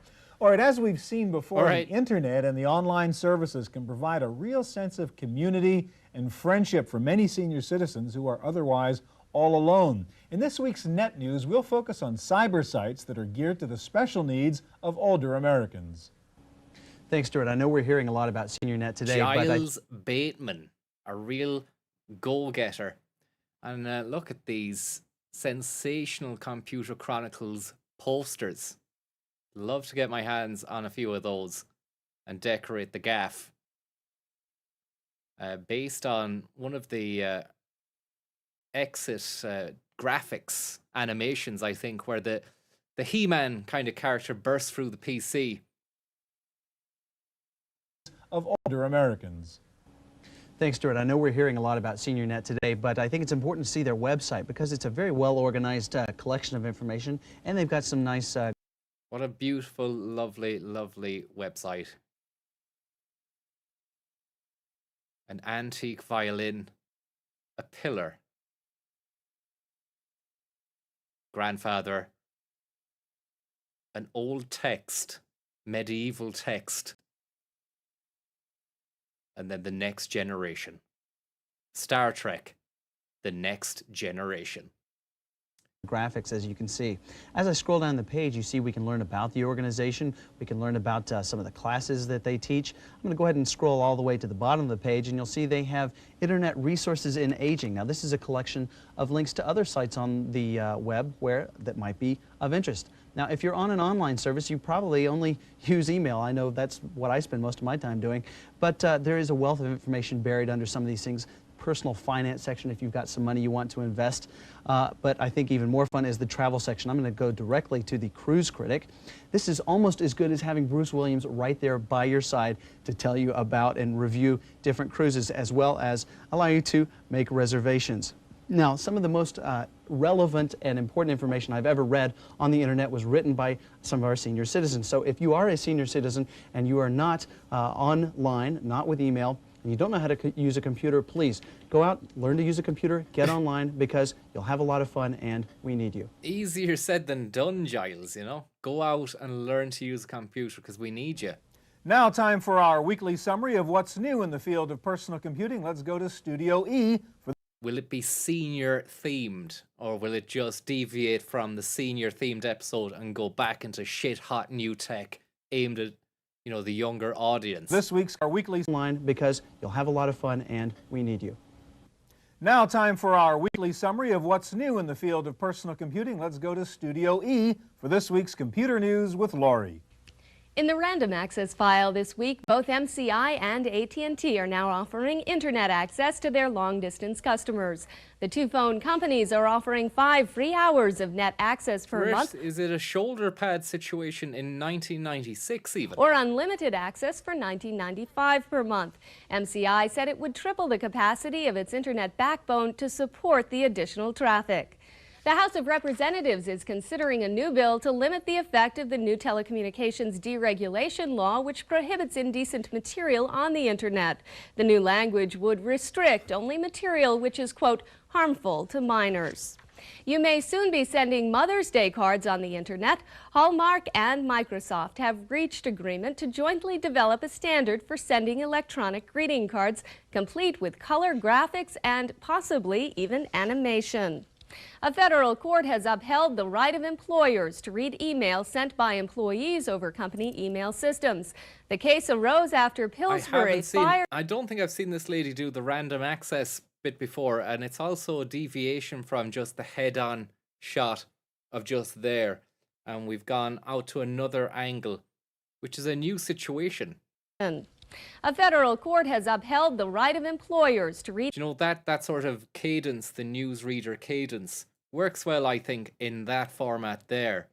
But then when you see the person, it seems a little bit unnatural when you see that even animation. That shot there. A federal court has upheld the right of employers to read emails sent by employees over company email systems. The case arose after Pillsbury fired an employee who had used email messages to criticize managers in what was deemed an inappropriate manner. I want to hear more about the Pillsbury disgruntled employer, but we won't. It's just left to our imagination. The Pillsbury Doughboy. The place where they make the pastry and stuff. Apparently an employee, it sounds like, you know, really caused up a bit of a stink there. Add Novell to the list of Java licensees. The company says it will soon offer the Java development platform as part of NetWare, enabling customers to develop Java applications for internet and intranet use. Hewlett-Packard and cell phone maker Nokia have teamed up to introduce the first ever Palm-top mobile business device. The Omnigo 700 LX is essentially an HP 200 LX Palm-top computer coupled with a Nokia cellular phone. Look at that. Never seen that before. I mean, I remember that old phone, like. Or maybe I remember the one that came after that. You know, even before the 3210, there was a model of Nokia that looked like that, but it had a different button layout. And this is a Hewlett-Packard slot box, which your Nokia slides into. It must have been a fucking co-production between Nokia and Hewlett-Packard. So it's your Palm-top Palm Pilot computer, but with phone access. You slide your phone into it, and all the data that you've been collating in it could be transferred, you know, contact details, text messages, the whatnot. Palm Top computer coupled with a Nokia cellular phone. The result is a complete wireless mobile workstation which Wow. lets you do email, send faxes, make phone calls, or run common business applications. Pretty cool. Using WAP. I'd say it's using WAP. The Omnigo 700 is being released first in Europe. Apple has unveiled another upgrade to its Newton PDA. The new MessagePad 130 has more memory, built-in internet capability, improved multitasking, and a backlit screen. iOmega says it will soon be bundling its popular zip drives in several desktop PCs. Hewlett-Packard and Micron have made deals to use the zip drives in selected PC models. And in Europe, Escom has also signed up to offer an internal zip drive in its computers. For senior citizens interested in getting into computers, Osborne McGraw-Hill has just released Young at Heart, Computing for Seniors, a new book aimed specifically at helping older adults get up to speed with computers, software, and the internet. The book is co-authored by Mary Furlong, founder of SeniorNet. And finally, websites are getting more and more like TV, including Nielsen ratings. The ratings are actually done by a company called NPD and automatically track web usage in selected metered homes. The first ratings were done in January and showed AOL as the most popular website, followed by WebCrawler, Netscape, Yahoo, and InfoSeek. That's it for this week's Random Access. Back to you, Stuart. Anything more from Stu? Pick of the week, maybe? Now for my pick of the week. Beautiful. I really love software that creates a whole new world and lets you do things you could have never done before without a computer. It's a massive pitch, a whole new world. This is being built as a whole, you can create a whole new world. It creates a whole new world and lets you do things you could have never done before without a computer. Well, Widget Workshop from Maxis is such a program. Let's have a look at the box art of Widget Workshop from Maxis. Some clip art inspired stuff featuring a zany, crazy kind of Poindexter type guy and then a bird with a massive eye on top of the word widget, the banner widget. It's an interdepartmental science lab that is just really fun and very educational. And is this for seniors now, or? Widget Workshop lets you build widgets, which are really scientific experiments in electricity, computers, biology, math, physics, and so on. Widget Workshop comes with a huge toolkit that makes it easy to construct wild Rube Goldberg-type contraptions that follow the real laws of science.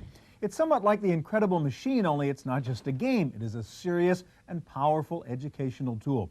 What's really cool about Widget Workshop's virtual lab is that you can create things you could never create in a real lab. This program is fun and I don't think you can create anything on it. It really is. It looks very basic as well. But I mean, these pick of the weeks, I think, are sponsored content. Although it's never intimated at any point that they are. Hello, thank you very much there for the tip. must for kids who like science. Widget Workshop from Maxis.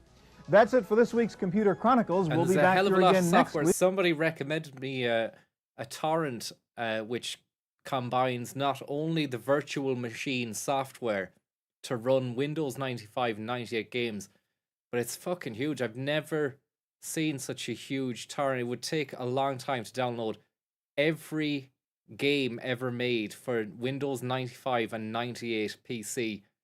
And like, that's something in and of itself. Don't have it yet, and I don't think I will have it for some time.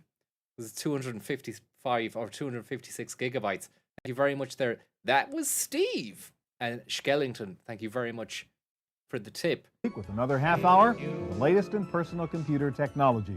I'm Stuart Chaffee. Any links for that? It's a website. It's like a www.job. I don't remember what it is though, and I don't have it to hand here. Okay, see you here next time. I'll get back to you on that. It's not only a few hours there, Graggle, especially if you're on the 5G modem that I'm on. It would take quite some time. Computer Chronicles is made possible in part by Hewlett-Packard Personal Computers, developing PCs for business.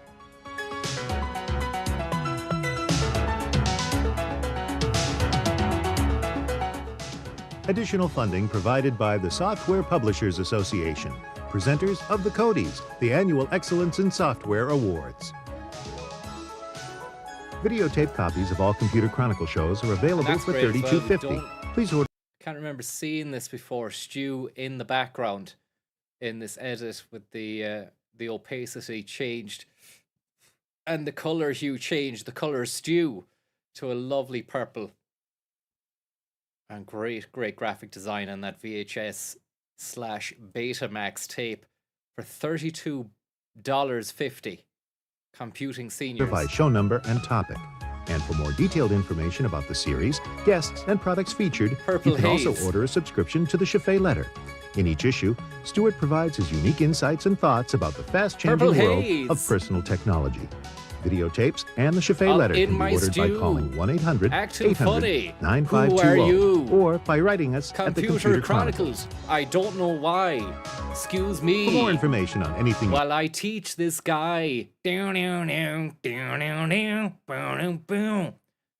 the senior citizen some computing skills. seen on today's program, And look check at out our this. website at Dialogue Netscape dialogue box. www.pctv.com. Just fantastic graphics.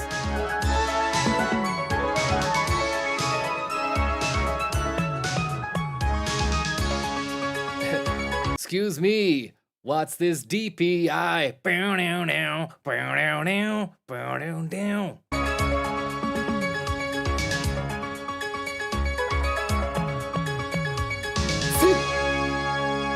That, and what a bizarre ending there of Claire Labeau, who was talking to Stu earlier on. They've just gone with this.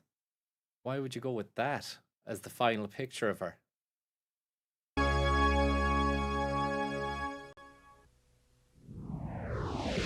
Love that. Watch the future. And I forgot to fucking add any hot sizzle points there. Doesn't matter. Doesn't matter. There's still plenty more where that came from as we transition here from. I see. I was going to go into Net Cafe, but Larry Maggots, the Maggot Man, on Windows 95, which is something we've seen before. I think. I can't imagine us not having selected a Windows 95 thumbnail or anything like that. E3 special hasn't been clicked. Wild Bill Steely, but it's, I think, 1996 E3. It has to have been seen. Has to have been seen. Let's have a quick look. I think I remember this book. McPhail, thank you very much there. Chaffee.com is up for sale. Would you consider purchasing it to act as a custodian? I wouldn't. I'd rather see it in the hands of a Chaffee, someone who's going to do it justice. Maybe really, I just think it belongs to him. I'm just someone who likes his oeuvre and his stuffs. I don't want to be a custodian or anything like that. If this is rubbish, if we've seen it before, it's going off. But there might be some good stuff in it, with it being E3, Ever getting back on the pace train of Silent Hill 1, Kalinske, thanks for the tip. It's just the emulator stopped running it, and I could fucking look, I could give it a go, but it's so depressing. And they're remaking it, aren't they? They're remaking it, so it could be out next year. So I'm not sure I'd bother my arse playing the original, or finishing it even.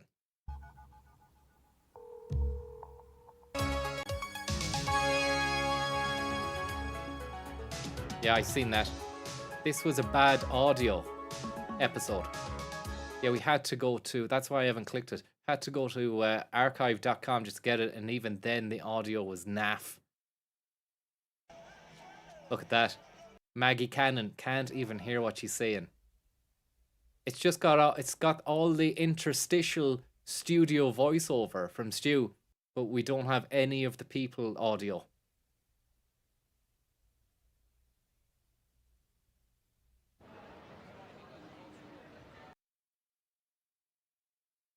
Maggie Cannon.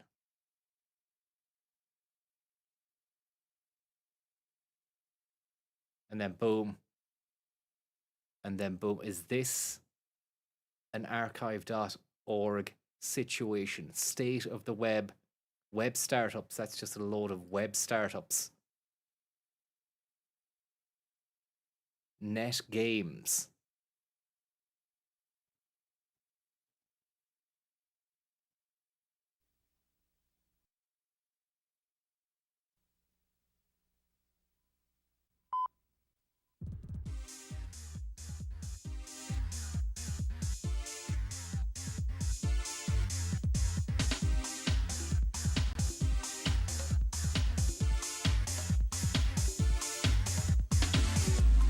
This week at the Net Cafe, games online. Want to play an RPG on the web? This is the new EverQuest from Sony. It's as good as it gets online.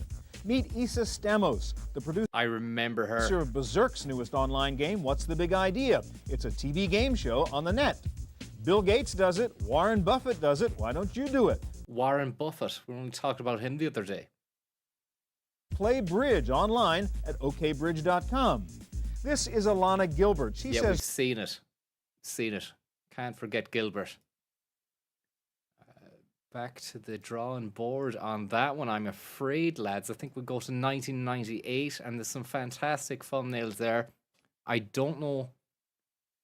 Oh, yeah, there was also... I just need to dip into this here. The playlist that was sent to me as a content goldmine treasure trove. Today we're going to discuss the hidden danger. None other than your man Stuart from the Net Cafe, but in nowadays. He's a San Francisco Bay Area probate realtor. And this is him nowadays. In hiring a local real estate agent or friend in a probate and trust situation. Some of you are thinking about a probate and trust situation. Hiring a local real estate agent that you may have known for a few decades, or perhaps a family friend or a family member with a real estate license. So he really made good of his career post Net Cafe, and he's doing this realtor stuff. Tell you that this could create more problems. Choosing the right real estate agent for a probate or trust sale isn't just about knowing the neighborhood. While a probate or the opposite, a reprobate. Local experience is valuable, handling complex transactions like these require specialized experience. Without it, you risk delays, liability, and missed opportunities. And unfortunately, I've seen a lot of those happen over the past 21 years. In this video, I'll share with you the key dangers of working with someone unfamiliar with probate and trust sales, and how hiring a seasoned expert can make all the difference. Let's ensure your property sale is smooth, successful, and stress-free. In my 21 years of experience, I've seen a lot of deals go off the rail that no one anticipated. My goal in this video is to share There really is no other content from him on that particular video there. Cyber, there's other stuff here than this little thing that G-Man sent to us. But I wouldn't mind getting a good Net Cafe in before a Cook report. Stuart Chaffee PCTV promo. You don't have any other Net Cafe in that that list there, G-Man. So I'll just have a look here and see first before moving on to that. Group therapy, jobs and careers, making money, portals, one called Sex. It's a bit early for that. Cyber Chat, I think that's been seen. The Hollywood Connection. Is this moviecritic.com, hsx.com, film.com, portals. Big buzzword in the late 90s was portal. Every website wanted to become a place people went to first so they could monetize the traffic. He looks intense.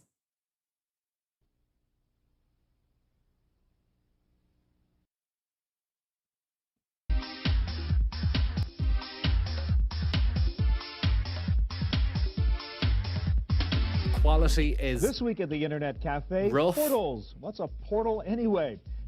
Portals. This week at the Internet Cafe, portals. What's a portal anyway?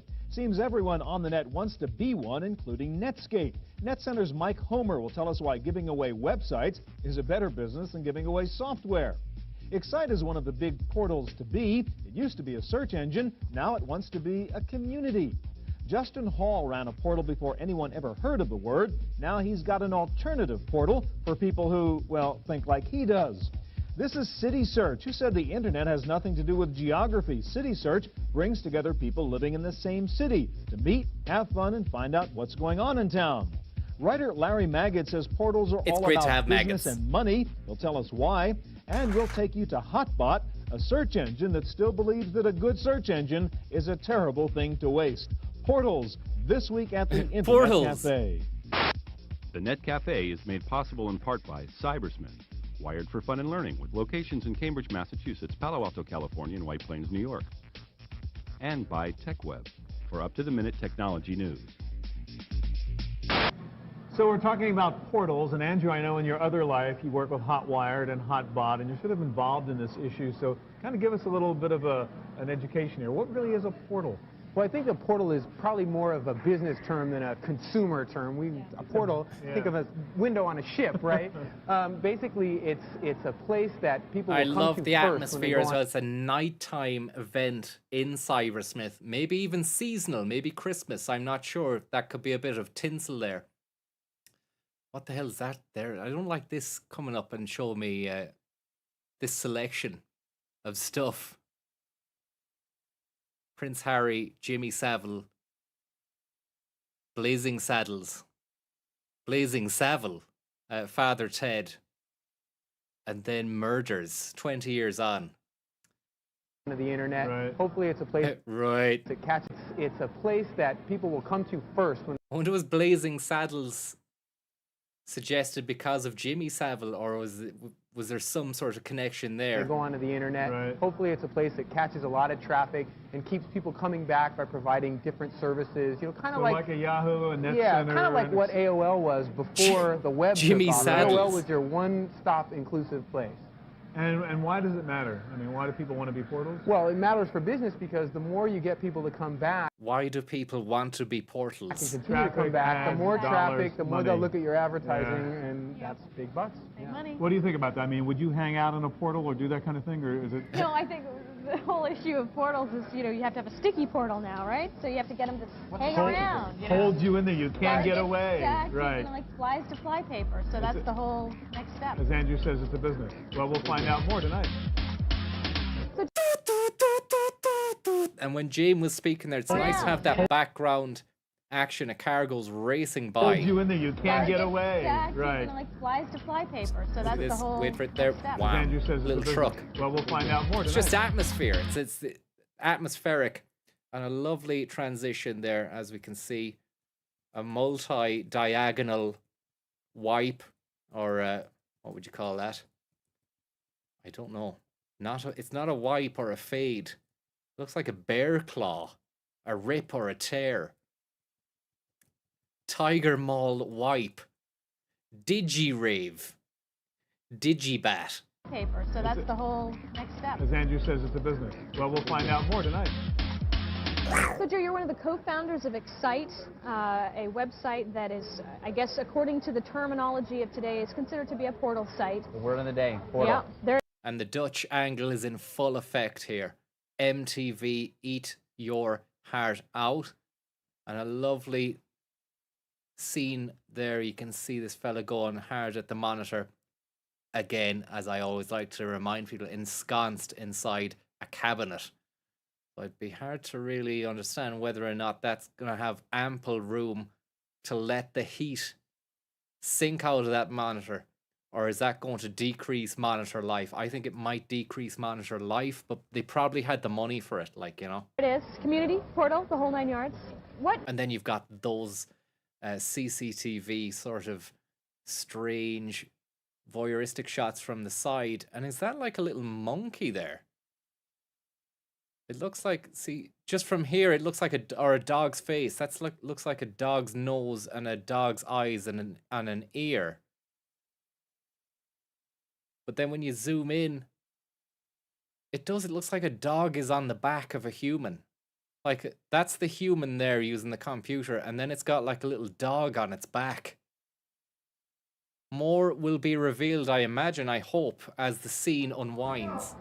For those of us who are familiar with the concept of portal sites and who have seen the likes of Yahoo and AOL and Excite, how would you differentiate what Excite is doing compared to Yahoo, for example? I'd really focus on two areas. Those Joel areas Kraus? of personalization and community. So personalization is the notion that you can make a web experience that's entirely your own. Remember, Krauser? each time you come back and you decide what that's going to look like. And then community, the notion of interacting with other people online. Now, on the topic of Krausmeister. personalization, one thing that I find extremely frustrating with sites is that 5,000. in order for me to personalize, I have to go through all of these screens, and it takes me lots of time to do that. So I'm not completely convinced that personalization is what I want. Why? Are you doing anything that makes it more palatable for me? Well, one of the ways we differentiate ourselves in personalization is the fact that we do something called creeping personalization. Now, I know it sounds bad. Okay. Sounds bad, but it makes it a lot Don't worry, easier. Is this a geek term? This is creeping? No. Oh, okay. It's going to be okay. Don't worry about it. It's just a Joe term. All right, all right, all right. Well, creeping personalization. They could have called it something better. All right, all right. It's just a Joe term, he says. Personalization. I know it sounds bad. Sounds bad, but it makes it a lot easier. Is this a geek term? This is creeping? No, Oh, okay. it's just a Joe term. All right, all right, all right. A Joe term. Well, creeping personalization is most sites require you to fill out this huge form before you even get to see what your personalized page looks Drives like. me crazy. It drives a lot of people crazy. And so what we did instead is we give you a default page, a page that has news, stocks, sports, weather, horoscope. May not be personalized. Don't to worry you, about it. But it gives you a sense of what you're going to see.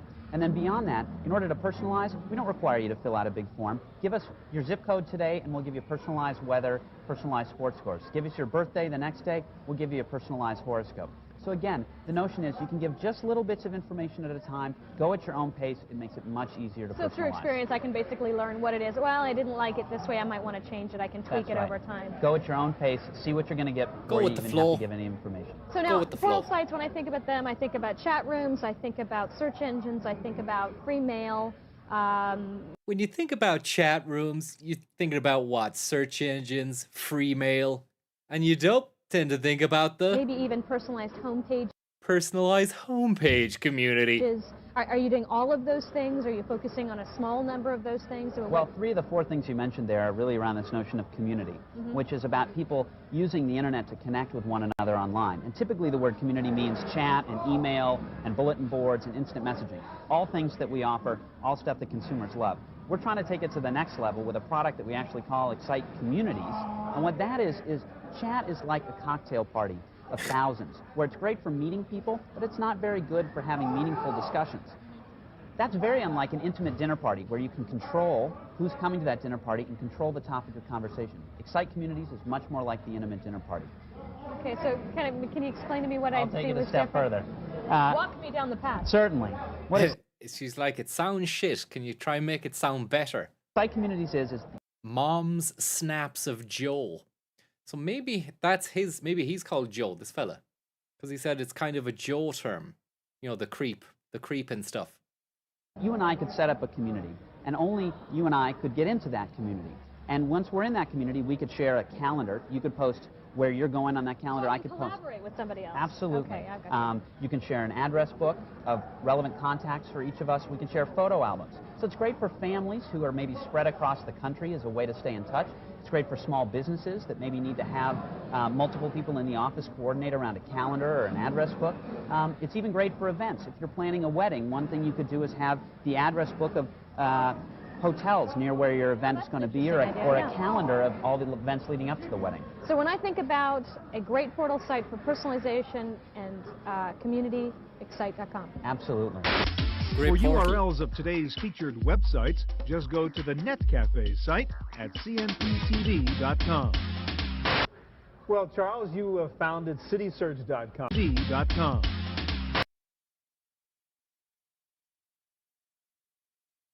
Lovely spring-loaded stew.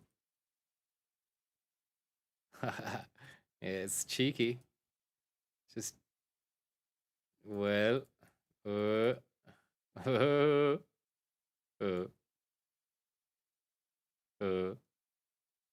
Well, Charles, you founded CitySearch.com, which is what? CitySearch is where to go and what to do in your community. It helps Charles.com. people find more out about their city in areas like arts and entertainment, community, recreation, or shopping. All right, so it's really kind of a collection of sites then, depending on what city you live in? Actually, most of CitySearch has created original content by our own editorial team rather than a compilation of links. All right, so say we're in the Bay Area right now, and I want to find out what's going on. Is that why I would go to CitySearch, find out what's going on, what's there to do tonight, and restaurants? And Absolutely. CitySearch has 500 Italian restaurants online. We have every movie. Just for San Francisco? Absolutely. All right. Every bit of theater, recreation, including mountain biking, pretty much anything you might want to do out in the San Francisco area. Now, we're sort of talking about portals in this show. Do you think of CitySearch as a portal, a kind of starting point, where if I live in the Bay Area, I could go there and find out anything I needed through CitySearch? Yeah, portal's a funny word. I think the CitySearch is a local portal. We help people organize their local experience. I think geography is the most important organizing principle for people's behavior, and that's what CitySearch is about. Well, that's funny, because we think of the net as anti-geography in a way. The whole bit of the net is you can be talking to somebody across the street or around the world, and it's all the same thing. But you're saying, no, where you are. These towels for your session in Cybersmith at the back, or maybe they're shirts and merchandise, I'm not sure. But it could be hot inside that net cafe in Cybersmith. Physically really still matters even on the web. People spend 95% of their time and their money within 10 or 15 miles of their homes. It's still the most relevant thing for them. All right, now if I go onto CitySearch, let's say we're in San Francisco, what are the kinds of things I could find? Is it just the what's going on stuff, or is there more? No, actually quite a bit There's a more. sauna in would the back. include quite a bit of dense information on what's happening in your community. In some of our cities, we have school lunches. We have we have church sermons. We have sales and coupons, what's happening in the city, as well as recreation. So it's not just arts and entertainment. Really dense, what's happening in the city, but in a much broader sense than just A&E. Now, I haven't noticed a lot of ads in CitySearch. I mean, what's the business model here? Yeah, the business model is different from most internet companies. We sell sites to small and medium-sized businesses, full interactive sites, and then we host them in this high-traffic environment. All right, so your content is coming primarily from partners in each of these cities, is that the deal? Our content comes from partners in some cities where we partner with newspapers, TV stations. Yeah, we're partnered with the LA Times in LA or Washington Post in Washington. In other cities, we own and operate the city ourselves, and the content comes from our own editorial team. All right, and how many cities does CitySearch cover at the moment? We're in 18 cities that are either up or underway, and those include cities in Europe, in Scandinavia, in Canada, as well as the South Pacific. How big does a city have to be to economically get it to be a CitySearch city? I take it you're not going to get below the top 25 or something? Actually, we think we can get smaller than that, although we don't really know for sure. Today, the smallest CitySearch city is about 750,000 people. There are many attractive cities. CitySearch still exists, Matthew. Is it citysearch.com? Get below the smallest 350 or 500,000 now. They've got some competition out there. Other people sort of doing similar things. What's distinctive about CitySearch? CitySearch is genuinely created locally. It's not a hodgepodge of links to other people's sites. It's created by local editors, designed. Is CitySearch all one word? For this medium. CitySearch stories.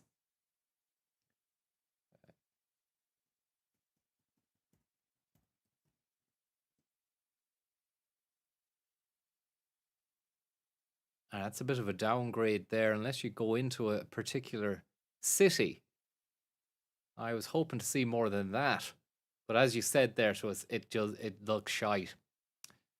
It's more of like a rubbish kind of directory now, whereas back in its heyday, it was really, really something else. As you can see, a lot of work has gone into that website. The city, involving local people. And, Hall of Stats, including local media companies. Most of the other folks actually try and create their sites from some central location. Is there a sort of community building aspect also to CitySearch? Is there chat? Are there classifieds and stuff like that? Yeah, absolutely. In fact, there's a lot of community in CitySearch. We have, in San Francisco alone, 1,200 community partners who put up their calendar of events or their newsletter. Pretty much anything that's happening in those local community groups. There, the geography really does make a lot of sense. You want to talk to people you can really deal with, not somebody in Europe somewhere. From the Omega Boys Club to the Easter Seal. CitySearch.com. Thanks very much. Didn't even say the name at the end. It was just all right, and then deal with, not somebody in Europe somewhere. From the Omega Boys Club to the Easter Seals. for you are... The Omega Boys Club to the Easter Seals. The Easter Seals. Omega Boys Club. I don't want to search that. Easter Seals. I don't know if I want to search the Easter Seals. Easter Seals Disability and Community Services. Omega Boys.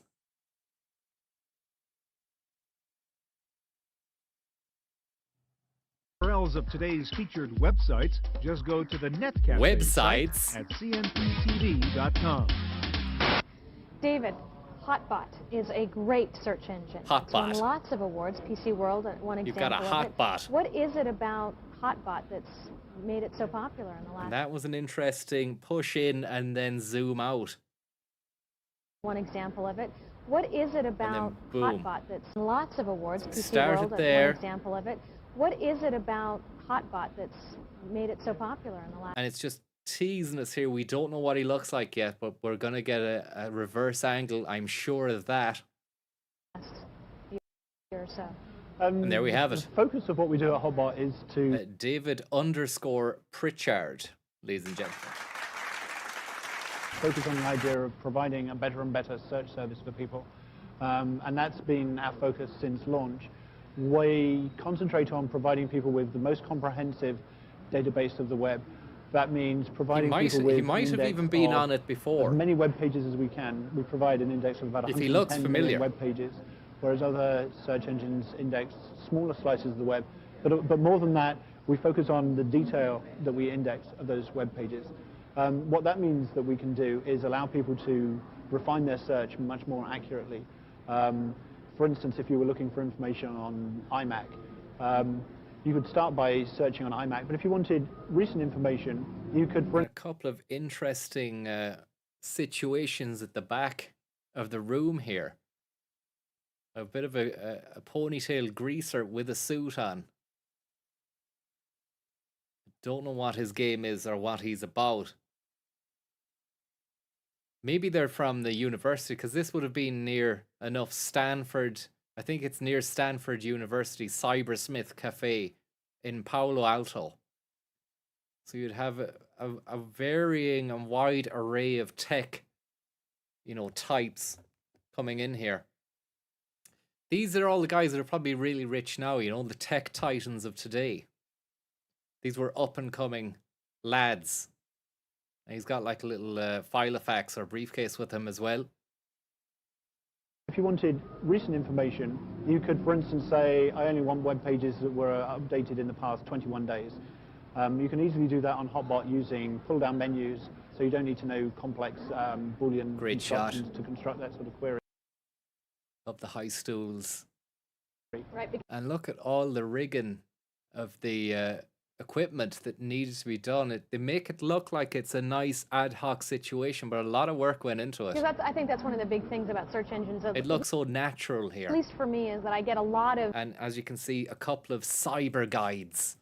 Blue-shirted cyber guides. Escaping into a side hatch. I mean, I often say side hatch a lot. You might say, it doesn't really warrant the usage of the word side hatch when you do use it a lot. But this really is a side hatch situation, because you see it flip open. That's one of the big things about search engines. At Couple least of for me, cyber is that I get a guides, lot of... then go through. He's after putting a fucking note on his back. Do you know, as a joke, maybe? See that? Is that like an Easter egg for us to witness? Do you know, with a I'm stupid written on a disc or something on his back? Kick me. I get a lot of... Boom. Look at that. That's the cyber guides having a bit of fun. I type something in, I may not... But that fun could turn nasty at some stage, if your man doesn't know he's been labelled like that. Use the query. Cyberbullying, says Glyn there. And we've bore witness to it, so you never really know what you're likely to see here. I thought it was just going to be a side hatch special. I'm a big fan of the side hatch. You know that. I'm always going on about side hatch this, side hatch that. But it just turns out that when we do see this particular side hatch incident here in the background, that we have some ominous cyber guide cyberbullying. Is that I get a lot of There, look at that. And it looks you know, like it's a CD, so you'd feel it, type but maybe it's not. It's a foily sticker onto the back hatch. something in, I may not use the query appropriately or use the right language. And you can see there a bit of a smile, a wry smile. I think he or she, it's hard to really decipher from this distance and with that level of pixelation, they know that something's up. Did you just stick something on me there? As they were going backstage to the coffee dock, where there's a veritable array of, vanilla essence and different flavorings for the coffees as well. And then when I do, I get all of this irrelevant But he stuff. hasn't So you're found saying out that a yet. lot of the features that you have allow me to be much more precise on my searching? That's what we're trying to do, is to find more and more ways in which we allow the user who's starting off with 110 million web pages. There's a lot of web pages. Right. And they need to find the 2 or 3 out of that 110 million, the 2 or 3 that suit their needs. And look at this slow zoom out and Dutch angle combination. In the advanced search page, you can easily use a pull-down menu that suit their needs.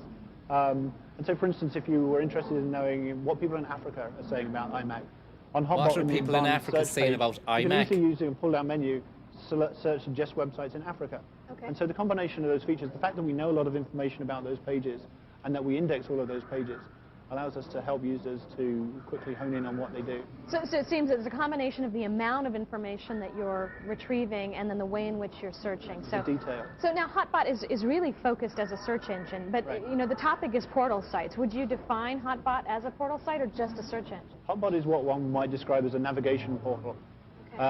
We have some 8 million or so. I remember hearing about Hotbot, but I doubt it's still going now. Hotbot. And again, it's one of those risky search terms / clicks. You don't know what you're going to get. If that website has been decommissioned, who knows what the new Hotbot is. AI story generator, look. It's an AI situation. See, a lot of these old domain names that were popular back in the day have probably just been now co-opted and bought by some AI business. Or maybe it's just pivoted to AI, look. Canadian web search engine. Hotbot.com. Sale of the domain name in 2023, the aforementioned VPN company pivoted, didn't I tell you? Pivoted, take it down.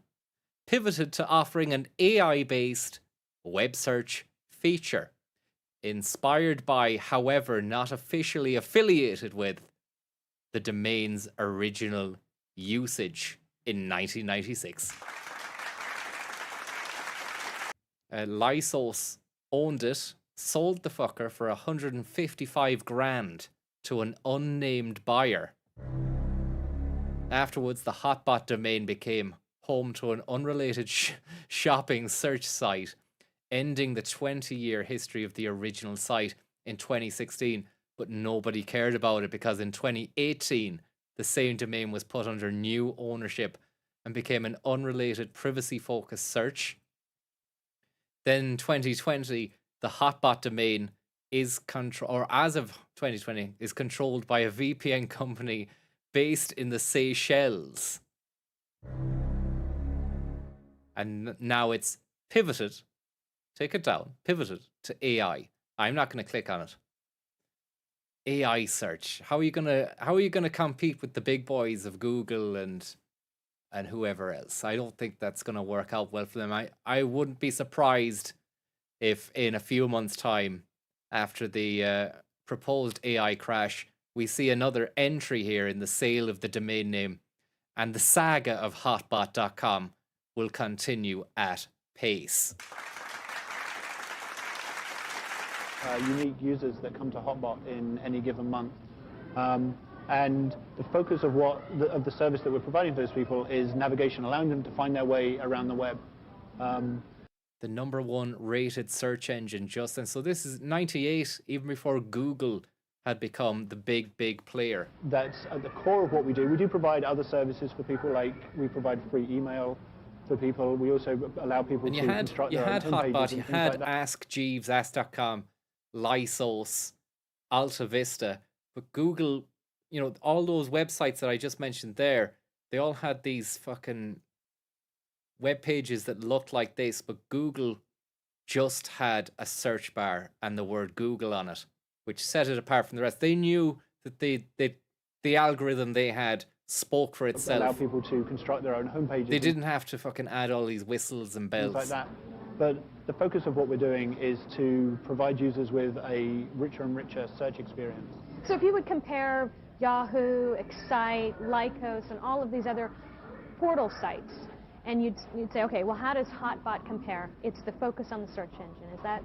That's what really sets us apart, both in our minds, so that informs our strategy as a company, but also, I think, in the minds of users, and when the people that use Hotbot, so that they really appreciate that we continue to focus on providing people with the best search engine. We've got an interface that really focuses around the idea of helping search. people navigate their way around the web, providing what are sometimes complex search tools, but in an interface that's very easy to use. So the beginners on the web like to use Hotbot because they can use these pull-down menus and point-and-click interfaces.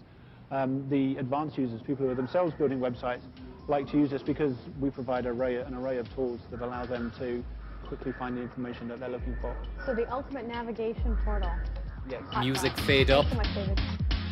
All right, Larry Maggots back with us here at Cyber. And it's great to see the Maggot man himself, Larry Maggots, back to tell us about some tech stuff. Talking about portals, Larry, and a couple questions I'd want to ask you from And in this case, portals. the user's point of view. Number one, you know, if I'm using Netscape, it defaults, I end up in NetCenter. Do I lose something as a user by just staying there, or should I go off to the Yahoos or someplace else? Well, it's not that you lose anything. It's just that you're sort of corralled into Netscape's definition of what they want you to see. And, you know, these portals are controlled by business relationships. I hate to break it to the world, but it's no accident that one particular computer network or one particular news service is on there.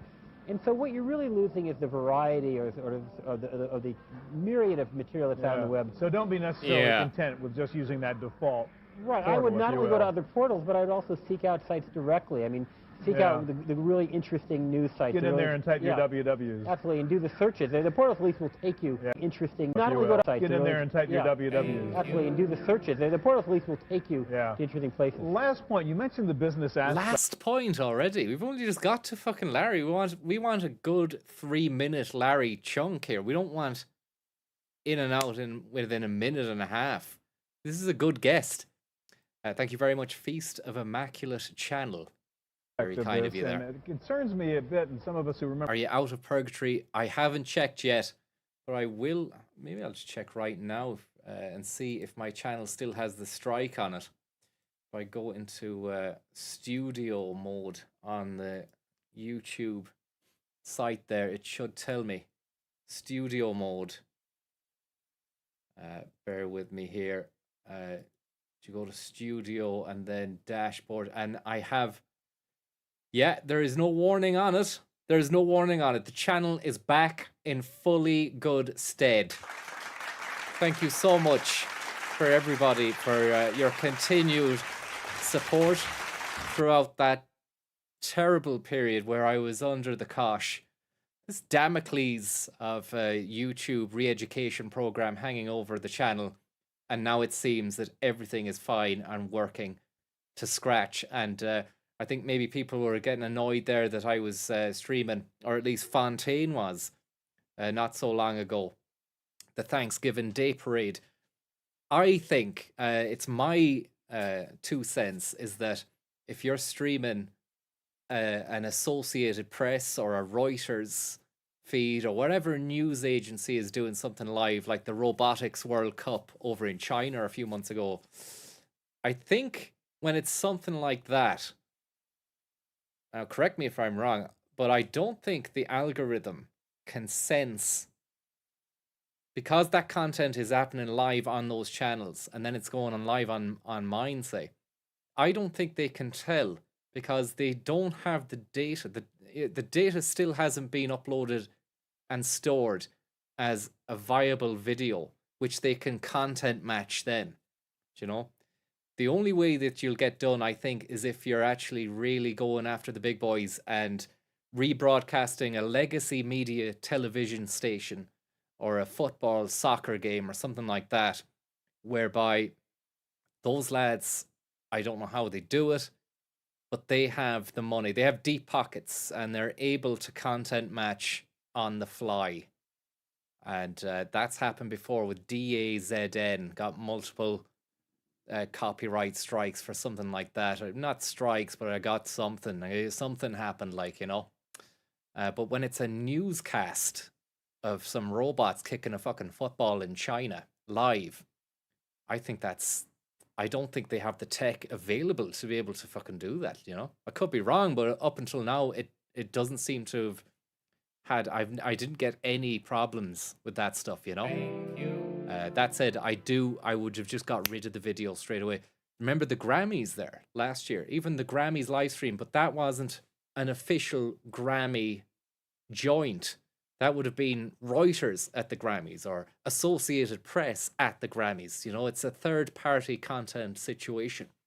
So, you know, it is what it is. I think still some of the stuff does fall within the remit of fair use if you're stopping it and saying stuff about it and criticizing. But you're up against robots. You know, they might not even, it won't even get to that level of discussion with a robot. Robot will just kill you. But we're okay. We're doing fine now anyways. Remember the populist days of the web. And as for NetCafe, and as for Computer Chronicles, that's public domain. That's Stuart Chaffee. You see all the adverts within, you know, buy the tape for 32 quid. We've got the Chaffee letter. There would have been product placement in it. He would have made the money and just thought, fuck it, you know. You can watch all those shows. Are we televisionizing the web now? We're going to see 5 or 6... The next thing on the horizon would be, if he's ever asked about doing it, would be to then redigitize using new technology to upscale all the original tapes. You know, that would be fantastic. That really would be fantastic. But that's not going to happen for a good few years, I don't think, until it's really old media and people see the worth in it, the worth in doing that. No one's going to do that. It would be a, you know, 4K Computer Chronicles. You know, we can only dream of that level of detail. It'd be like watching it all again for the first time and seeing so much detail in it. It's the stuff of dreams, like, you know, but I don't think that's we mightn't see it in our lifetime. What is interesting is that in maybe 20 or 30 years, there'll be decent enough films and stuff that have lost their, you know, after 100 years, I think that the copyright goes then and you can fucking use it the same way that people can use like Mickey Mouse's image from Steamboat Willie, because that's an old situation. And I think there's another cartoon coming out soon enough, or that's going to break 100 years and people are going to be able to use images of, like, I don't know, Garfield. I can't remember what the fucking cartoon is. Not Garfield anyway, it's something else. But interesting times for the future, you know. Maybe potentially hopefully if I'm still here and I've used the software that we seen on the previous episode, I've made my will and testament and all that stuff, but hopefully I'm still around in the future to be able to live stream as, you know, an old age pensioner, watching movies without any worry about copyright whatsoever. You know, looking forward to that day if it ever happens. Hopefully it does happen. Networks called portals and big corporate control over what we do on the web. Well, in a sense we are, in a sense we're not. In a sense we're televisionizing and saying that the popular sites are going to be few and far between. Yeah. But there are still going to be thousands, in fact millions of websites out there, and there are not millions of television stations. Yeah. Choice is there, but you Yeah. have to seek it out now. Larry, thank you. My pleasure. It's a fast For Larry. URLs I of don't today's- like it when it's a fast Larry. It needs to be a good, solid Larry. And it was just, and look at that blue steel there from DeVries. We've seen him, and there's shades of the current DeVries in there. Sort of a Chris Hansen vibe about him as well. the shades of the video that we seen of himself there when he's gone about reprobates. Today we're going to discuss. Sorry there for blasting the audio, but you can see he's there, and he's, you know, time has passed, and now he's here. Have we got a close up? Have we got a closer shot of him there? We don't, but there's some nice imagery there of a load of dollar bills. Best price. They may lack the project go its best in the shortest time possible and for the best price. Yeah, lovely animation there. Yeah, so it's a Chris Hansen / Horatio from CSI, where he's about to put the shades on. Lovely stuff. Netcafe's site at cnptv.com. Justin Hall, you are somewhat of a visionary, at least I think with the in crowd of the web. Oh, wow. And I'm going to give you that title anyway. Oh, wow. And you created, I think, one of the first, we could say, it was a portal site kind of. And we haven't gone for the full frontal shot of Mr. Hall here, but we have the voyeuristic CCTV angle, and he does a funny little thing with his hand here. You created, I think, one of the first. Don't know what that means. I'm going to give you that title anyway. And you created, I think, one of the first, we could say, it was a portal site kind of back in the web's beginning, links to the underground, or links from the underground. Okay. Yeah, that was January 1994, and what it was. He's for a me young was fella, I was just surfing Justin a lot. Hall. And when I was surfing, I was coming across all this stuff, and I didn't know if other people were seeing it. So it was kind of a one-man portal in 1994. It was so it kind was of a list, basically, of links there was that you more, liked. there was value add. There was content going on because I would commentate on the links, and you would find that there was a niche being. Thank you very much there, lovely jumper, and John Wayne. Thank you very much there for the tip. Congrats on completing your Global Corporation Assigned Re-Education Program. All hail our tech overlords. I was out there. It wasn't. It had a slant to it, and it had a guiding function provided. In that, if your tastes correlated with mine, I've just seen a great name that might have passed us by there. Unless you're an eagle-eye cherry, Jessie Stackgold Sarah, hyphenated, at MIT. Notoriously underrepresented. Provided in that if your tastes correlated with mine, you would find that satisfying kind of results. Yeah. And that was one of the first sites, my recollection, to do something like that. And obviously other folks have come in and around the same time, and now they're big business and portals and all this crazy terms going on. Well, I don't know if I was a portal, because one of the things that I think is really exciting about the portals today is that they really do strive to match you up with other people. A study came out from Carnegie Mellon University today saying that web surfing and time on the internet is a depressing activity. Like, I saw that. That's right. If you do that, you'll end up I saw that. They're on about portals. I know we're 20 minutes into the episode here, 17 minutes. I'm still not sure what a fucking portal is. People. A study came out from Carnegie Mellon University today saying that web surfing and time on the internet is a depressing activity. Like, I saw that. That's right. If you do that, you'll end up just a little bit more depressed than you were before you got on. And so I think what people... Will you be thinking of getting a Warzone win for the Omega Boys at Christmas, Minister? Maybe. I missed the name Art McGee back there on that stick gold. Yeah, Art McGee's last. Art McGee is another great name there. What was it? Jessie Stickgold Sarah, I beg your pardon. And Art McGee. So somebody says they're nicknamed the other folks have come in and around the same time, and now they're big business and portals and all this crazy terms going on. Well, I don't know if I was a portal, because one of the things that I think is really exciting about the portals today is that they really exciting about the portals. Do strive to match you up with other people. A study came out from Carnegie Mellon University today saying that web surfing and time on the internet is a depressing activity. Like, I saw that. That's right. If you do that, you'll end up just a little bit more depressed than you were before you got on. And so I think what people are trying to do to remedy this is to hook people up. Instant messaging, email, all this stuff, get people online, personal web pages.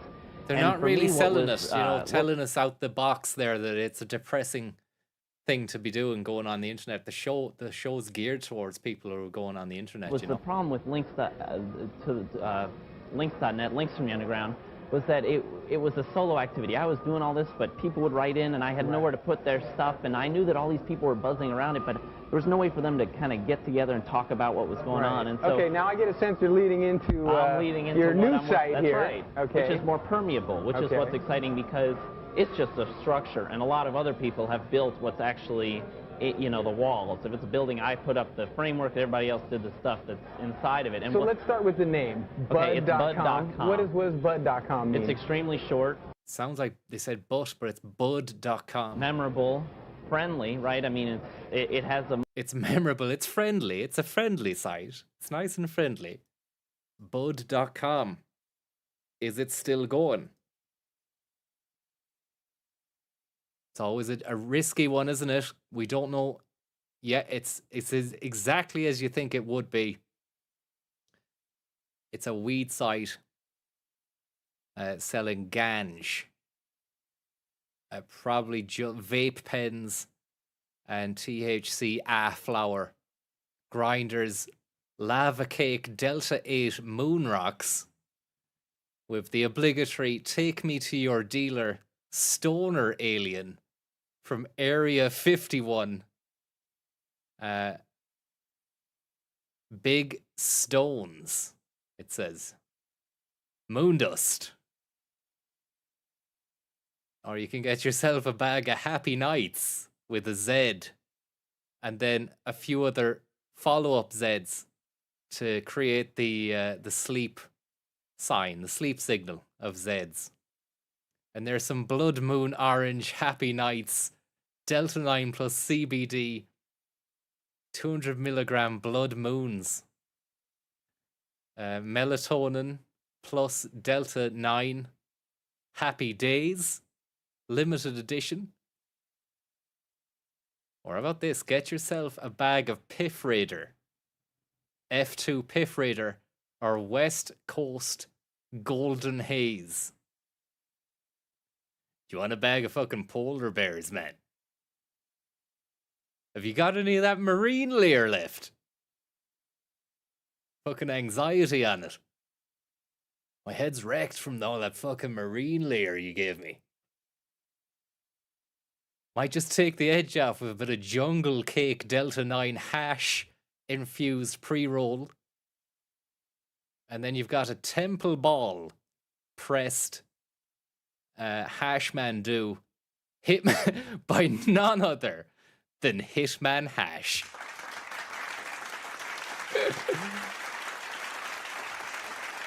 Hitman Hash. It's like a killer has entered your brain and he's fucking taking you out. And then you've got all your accessories, merch, if you really want to advertise the fact that you're a drug user. Rolling derby. Hash. Just going around with a shirt that says hash on it. You'll definitely be the toast of the town wearing that. Smoke. Fuego. I wonder were Lego consulted about that. It's hard to really imagine they were. Or even North Face. Blunt to the face. Blunt to the face. And the list goes on and on.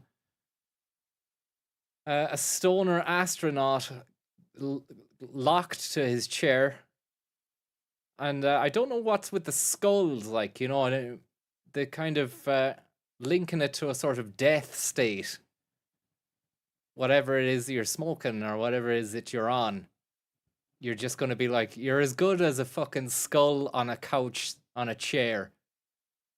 But you've got a spacesuit on as well, taking up space. It's a laugh. It's a fun and friendly way to show that you do use drugs, you know? And High Again, I'm not sure whether or not Heineken could even launch a successful suit, because it might actually be... It might have just twisted it enough that it doesn't encroach on any copyright. Just Doobit, the Nike Swish, which has turned into a joint there, doesn't really make sense because it's like the Nike swoosh has started there and then that's the end of the joint. You'd think the end of the joint would be there and then you smoke at the beginning of the swoosh. Thank you. Doesn't make sense, but I mean, I don't really think any purveyors of such merch or any merchants would be that bothered about that. To be honest, if you've made the leap to buying that shirt for $19, I don't think your critical faculties are really going to be stretched so far as to really go, do you know what, it doesn't really make sense. Smoking Doinks for Dunkin' Donuts.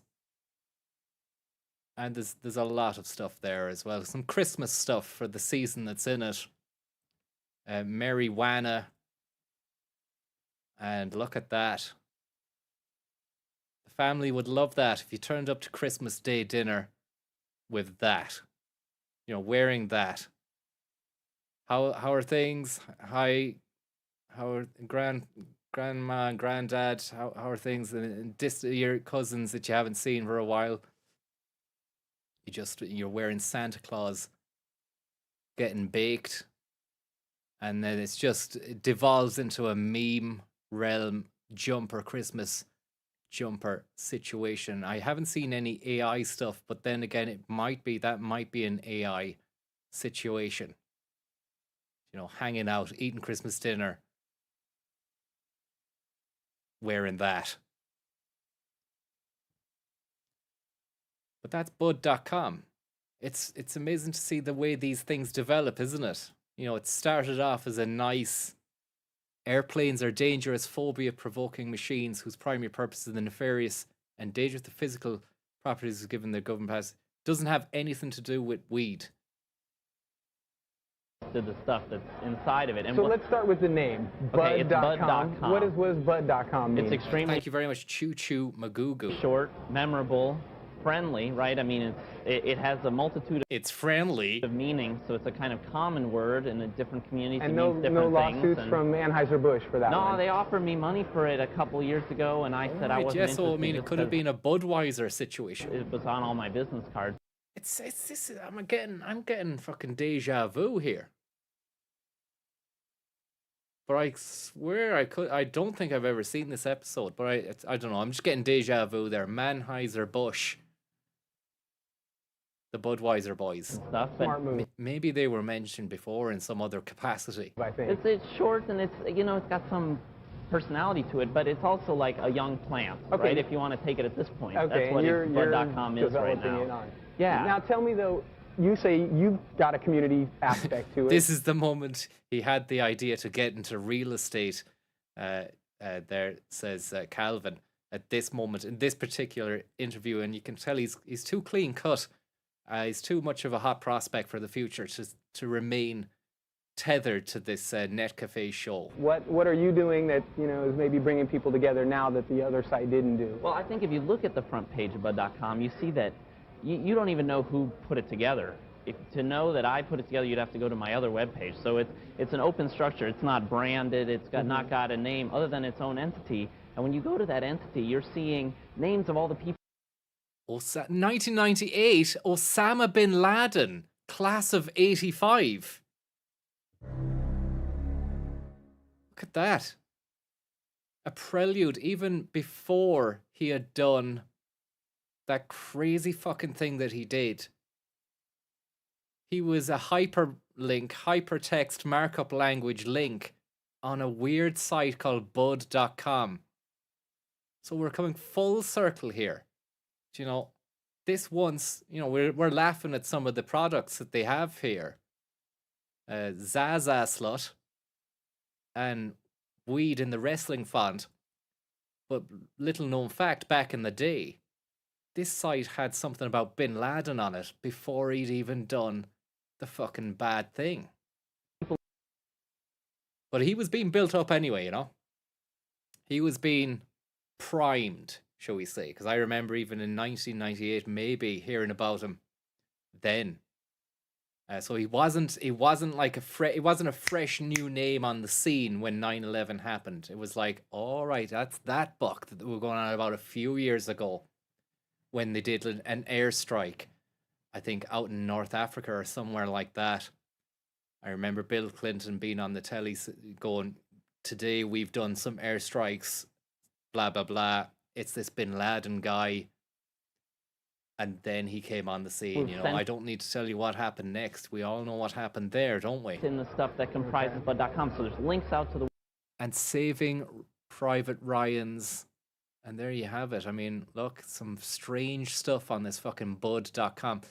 I tell you, Death is Good by Ethan Belland. Or Ethan Broadband. Y2K offer. It's crazy, there's isn't it? original pieces of writing, there's poems and... What else are we going to find here?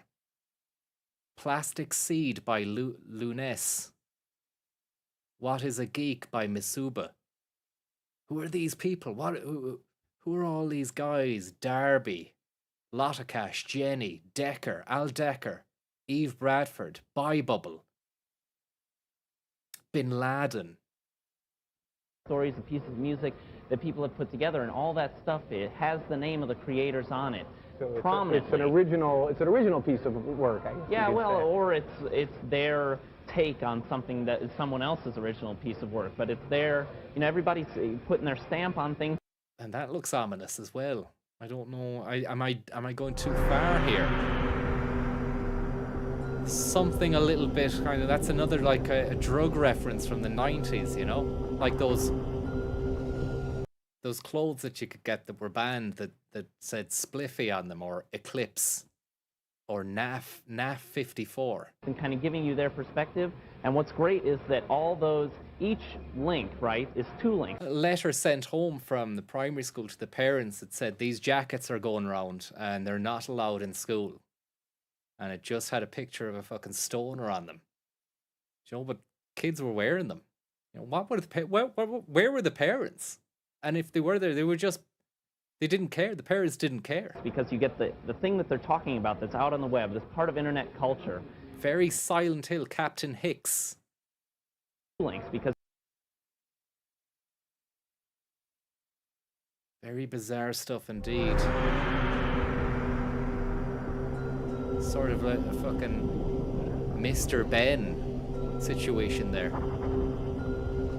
And then a Silent Hill face. You get the thing that they're talking about that's out on the web, that's part of internet culture, and you get their link to their personal Step inside my parlor webpage. So you get the mingling of personal perspective of the people who are putting in stuff, the other readers, and you're getting whatever it is. You know, and then on the front of house, it's this guy who seems like a nice, affable fella. You know, but who knows what kind of darkness lurks behind the portal that he's trying to get us to get inside. Step inside my portal. They're talking about. So it sounds like you've created the alternate portal, if you will. So we'll have the alternate portal to go check it out. For URLs of today's featured websites, just go to the NetCafe site at cnptv.com. All right, Mike, you are... All right, and back out of that darkness comes the light. Step out of the dark parlor. And let's go back to that. Look at that.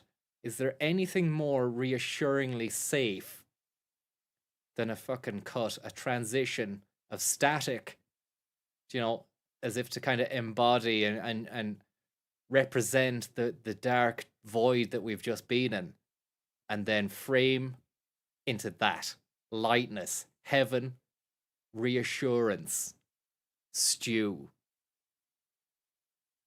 Just go to the NetCafe site at cnptv.com. All right, Mike, you are Vice President at Netscape, Mike. and you're the manager of Net Center, as I understand it, which is Netscape's move into the portal business, right? I mean, we're talking about portals. Is this what you're trying to do with me? We're talking about portals. Oh, what a build-up. Go to the NetCafe site at cnptv.com. All right, Mike, you are Vice President at Netscape, and you're the manager of NetCenter, as I understand it, which is Netscape's move into the portal business, right? I mean, we're talking about portals. Is this what you're trying to do with NetCenter? Yes, that's right. Build out our entire set of services on the website so that the portal site, NetCenter, can be a one-stop shop for all the Netscape users. You've got this huge advantage because a lot of people using Netscape browser. It defaults to Netscape, which is now NetCenter. Give us a little bit of the strategy behind this evolution. I mean, Netscape sort of was a software company and then a browser company, and now you're really in the content business on the web? Yeah, we started out, as you know, really selling the browser primarily in '95, and then expanded the product line to include servers and then enterprise software in '96 and '97. All along that time, we were improving the services we offered on the site. So back in '95, we started selling our first ads, and we brought live our general store, and we started our search program, and we added individual services throughout the whole it's great to period. have the CCTV voyeuristic angle here as well, because this guy is going hard on the hand gestures, and he's taken the game to Stu. We know that Stu loves to do the hand gestures, but this guy, Mr. Homer, is also a big hand man. Look at the handwork, the hand play. And you can already sense a bit of, you know, Stu. You can see there that cut there into that. He's doing a Stu claw, which is a patented Stu move. So that's already going to put the willies up Stu, for want of a better phrase. It's going to give him the willies, should I say? We added individual services throughout the whole period from '95 to the middle of '97. What we did in the middle of '97 is we expanded that into a set of services that was... It's called the doggy paddle, and it works because he's a new dog in town. He's a new big dog in town. I like the way this is developing here as well. It took a while to get into it, but we're getting in there. We're getting into the Net Cafe world. Sometimes it takes a bit of time, you know, and then it begins to work. It just starts to flow. A lot broader under a single sign-up so that and I have to we say, could essentially... You go and save the best to last. Begin collecting members of NetCenter and then add to the whole service. All right, now when you collect these members at NetCenter... Now they're going toe-to-toe with the hand gestures because Stu is back in. It's to make money in some way, right? I mean, what's the business model here? It's twofold. I mean, on the one hand, if we're able to get somebody to sign up for NetCenter, then they become a member, we know a little bit about them, and then we're able to offer... They're both wearing blue shirts, and they're both going hand-to-hand combat on for more tailored services. So the user services are better. On the other hand, of course, the more people that come and the more frequently the services are better. On the other hand, of course, the more people that come and the more frequently they use the site, the more advertising opportunity there is. Sure. And if those happen to be people that are members, then we know enough about them to present custom advertising to them and things like that. Right. So, I mean, you're trying to become, I mean, a Yahoo in a way. Is that the model here? I mean, they've been very successful with this. Yeah, I mean, we have, you know, enjoyed a lot of revenue from our... What the fuck is going on back there? Is a hair salon, an impromptu hair salon or hair styling going on in the background as well, in Cybersmith Palo Alto. I mean, they've been very successful with this. Yeah, I mean, we have, you know, enjoyed a lot of revenue from our website for a long time. In fact, we did $105 million of revenue last year. And is it a hair stylistic, you know, limited edition moment, or is it a flirtatious scenario between, you know, an unknown party? Yahoo did $69 million. That's a little known aspect. Ad revenue? It is about 80%. They're getting very close. $69 million. That's a little known aspect. Ad revenue? It is about 80% ad revenue. And the other is what? It's actually developed. She's gone right in there. Maybe she's doing his eyebrows or something. The other is selling software on the site and other types of promotional services. It's weird. Like, I mean, what are they doing?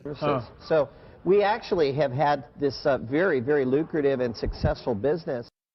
Look at this. In selling ads and building revenues on Net. She's spraying him with something. She's spraying him with something.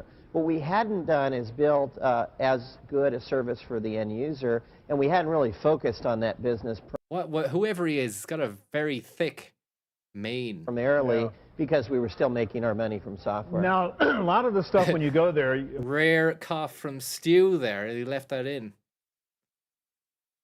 Merrily. Merrily. It's an interesting situation. There's all sorts going on, you know? Because we were still making our money from software. Now, a lot of the stuff when you go there, you go to some content and click on NetCenter and it says buy Excite. Are you really kind of, is it the same thing as going to Excite if I go through NetCenter? No, it's not. We have a series of services that are things like smart browsing and search and free webmail that we have on our site that we have done in an integrated package for the user.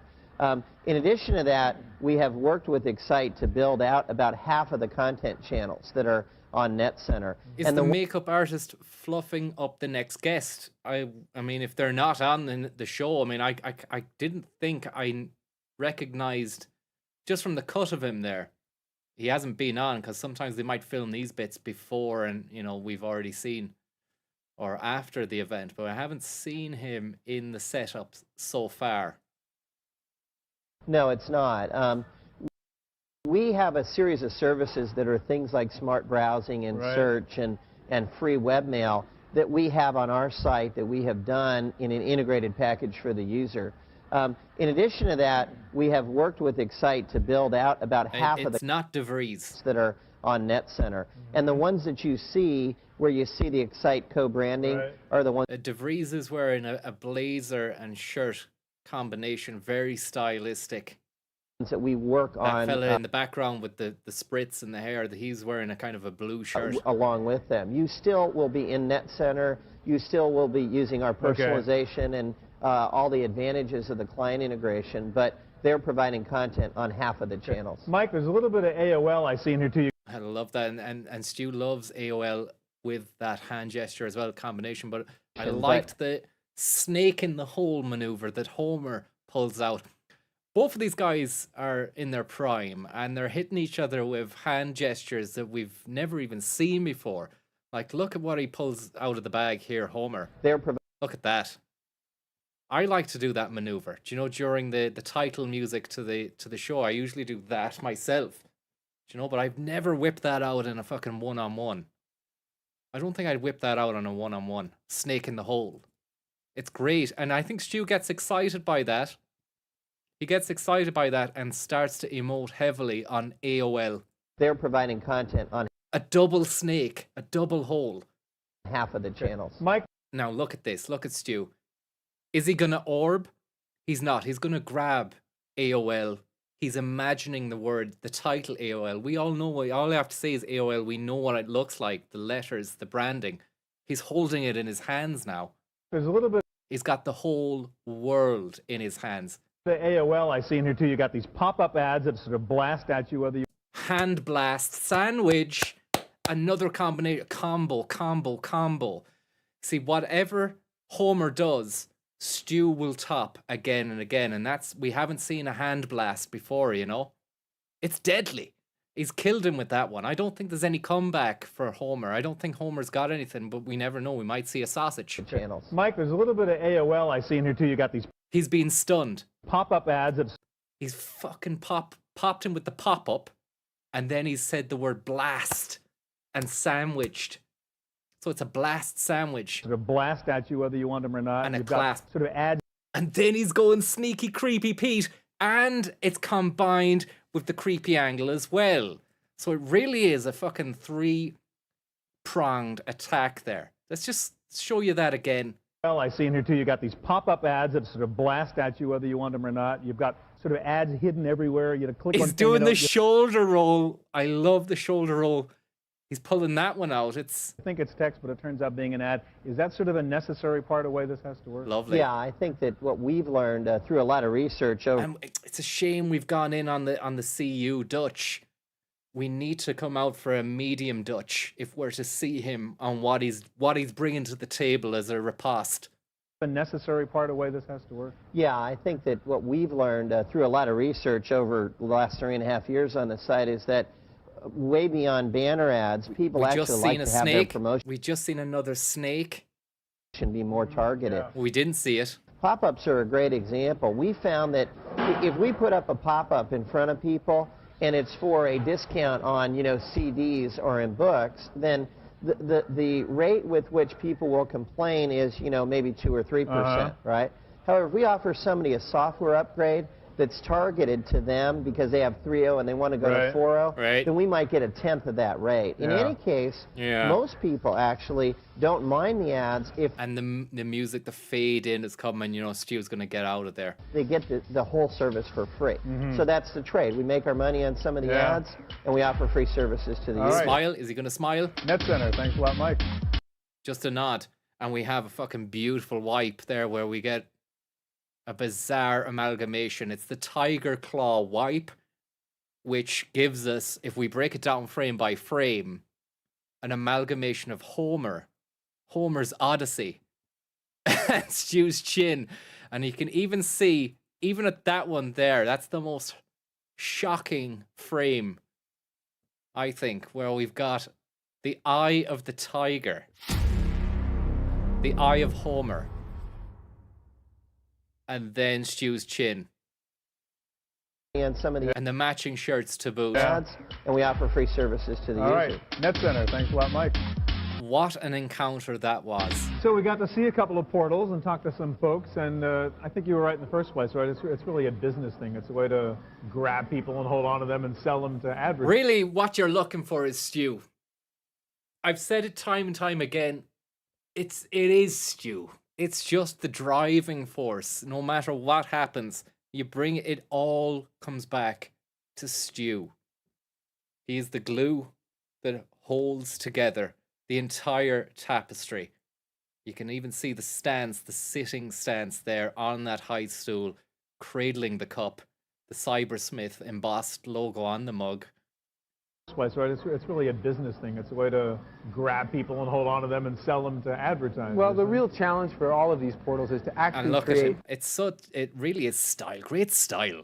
And you knew that he was destined for bigger and better things. But I mean, look, he probably knew that, and this would have looked good on the CV, as a communicator. I'm a great communicator. Sure, I've hosted a fucking program, a TV show, 4 seasons, 5 seasons, broadcast around the world.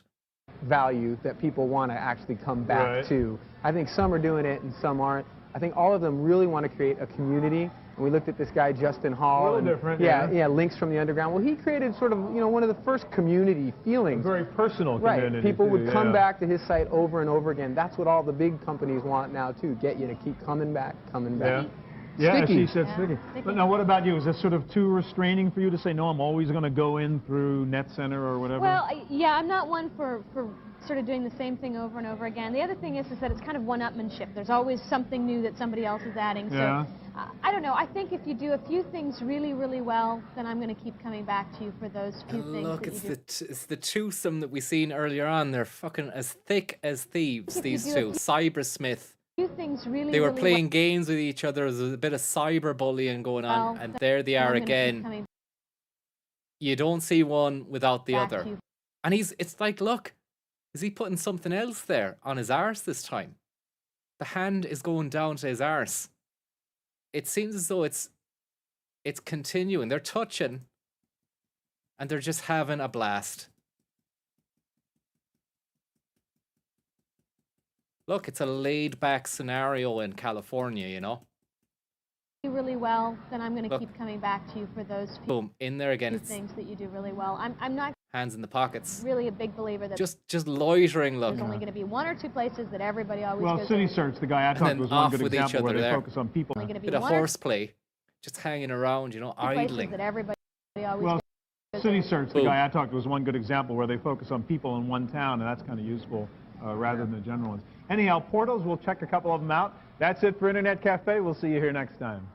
Beautiful stuff. Net Cafe is if I could just guarantee that whatever episode of Net Cafe we were going to watch would have golden moments like the Stu versus Homer battle there, then I would be happy to continue watching. I mean, I did have Cook Report as a back burner, final fatality move.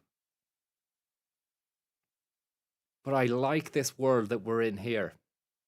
I like this world that they've created. Gambling and gaming on the web. Do you know, it looks great. The thumbnail looks fantastic.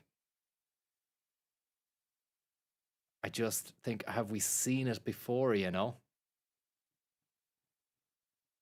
GameSpot.com. I just don't think we've seen it, but I like the way that they're promoting gambling. I mean, they mightn't be promoting it. We'll get the intro blurb with the three guys in that Seinfeld setup where they're kind of having shits and giggles about what's going on, a bit of comedy before they get in, and we'll know from there. It's Patrick Power himself, says Jeff. What do you mean? Have we seen that fella, Patrick Power? Get Dennis. Yeah, we've seen it. We've seen it. Thresh, Dennis Fong, the world's most successful computer gamer. Yeah, we've seen it. Guest analyst Larry Maggot, Jonathan Knight. I know these names, you know. I remember when Fong was on the scene. He's talking about his Ferrari. There's fucking Jimmy Savile again in the Wayback Machine and Father Ted. I mean, what are they suggesting to us here? It's a bit loud. Sorry, the volume is all over the place on these episodes because they're mastered in different ways. Agoraphobia. Thresh. He's earned $100,000 and a... Sorry there, lads. It's absolutely blowing your ears off, I think. Thresh. Ferrari playing computer games. If you're into strategy fantasy... Yeah, I've seen it. Definitely seen it. I like seeing them again. There's some standout moments from each and every one. Even that frame there of your man. And look at her leather waistcoat and scarf. You know, there's always something different. Maybe let's just have a look at Stu's technique here again. We'll just go back to Stu.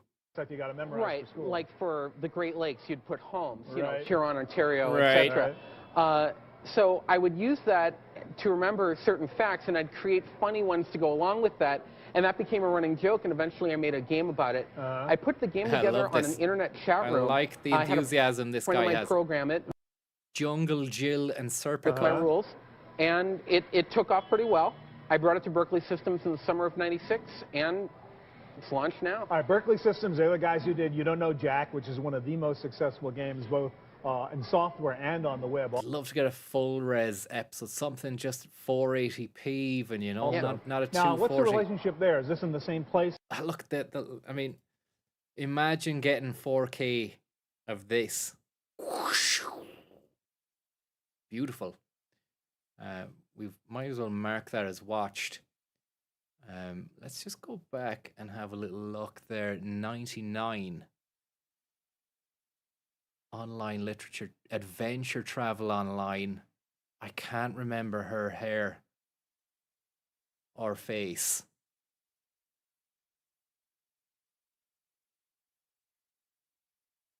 Extreme Web. Post Pakucha Crew and Most. Extreme Web. I mean, it sounds like something that's been watched, do you know? Webby Awards. I think we've seen them. We were watching the last day, maybe it was a different iteration of Webby Awards. It had your man, the Scottish fella with the stupid hair. Didn't watch part 2 of it. His face definitely recognized. I've seen him before. It's an intense situation. Humor online. Personal investing, online. See, I've clicked a few of them. We've watched a few of them. They've been clicked like, but I'm not sure if you know, because we were watching a few of these before Dara even made this website. Let's just see this one. Is this the one we watched the last day? The Webbies at the Masonic Hall. Netcafe, the 1999 Webby Awards. Notice there's a new Webbies. It's a new one. Thankfully, Jimmy Savile has not been recommended on the More Videos. Father Ted still is. Adam, thank you very much there. Give them a tick as you're going to save yourself in the future. I just did there, Adam, on that last one. Thanks very much for the tip. Still have to watch the part 2 of the Webby Awards from the last one, but this is 1999. Best of the web. A best of the web, which, you know, there's always something there. We'll Hopefully the atmosphere is better than it was in the last auditorium, the Masonic Hall in San Francisco. But even just at this moment here, a strange shot where everybody seems to be clapping, except this one individual turns around and spikes the camera. Keep your eye here. Was that you? In the toilet downstairs. Downstairs. It reeks. Haven't heard that one in a while. Thank you very much, Memorable Hair, for the tip. Thanks for streaming today. Feeling unwell at home, but really enjoying the stream. Thank you very much. Look at this here for something ominous. No clapping. No clapping. Just turns and spikes us. Very, very strange stuff indeed.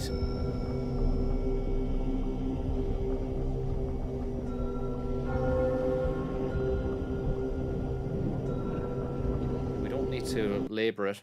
San Francisco to find out who won in San 22 Francisco? different website categories. Website categories. Just make sure that volume is increased to the maximum there, because I can't hear it at all. I mean, I hope you can hear it, because I'm getting very low on my. Well, it's because I'm wearing these and I don't have. No. Should be able to control it from here. Hopefully this doesn't fuck the audio up. Give me a second there. I'm trying to have the customized.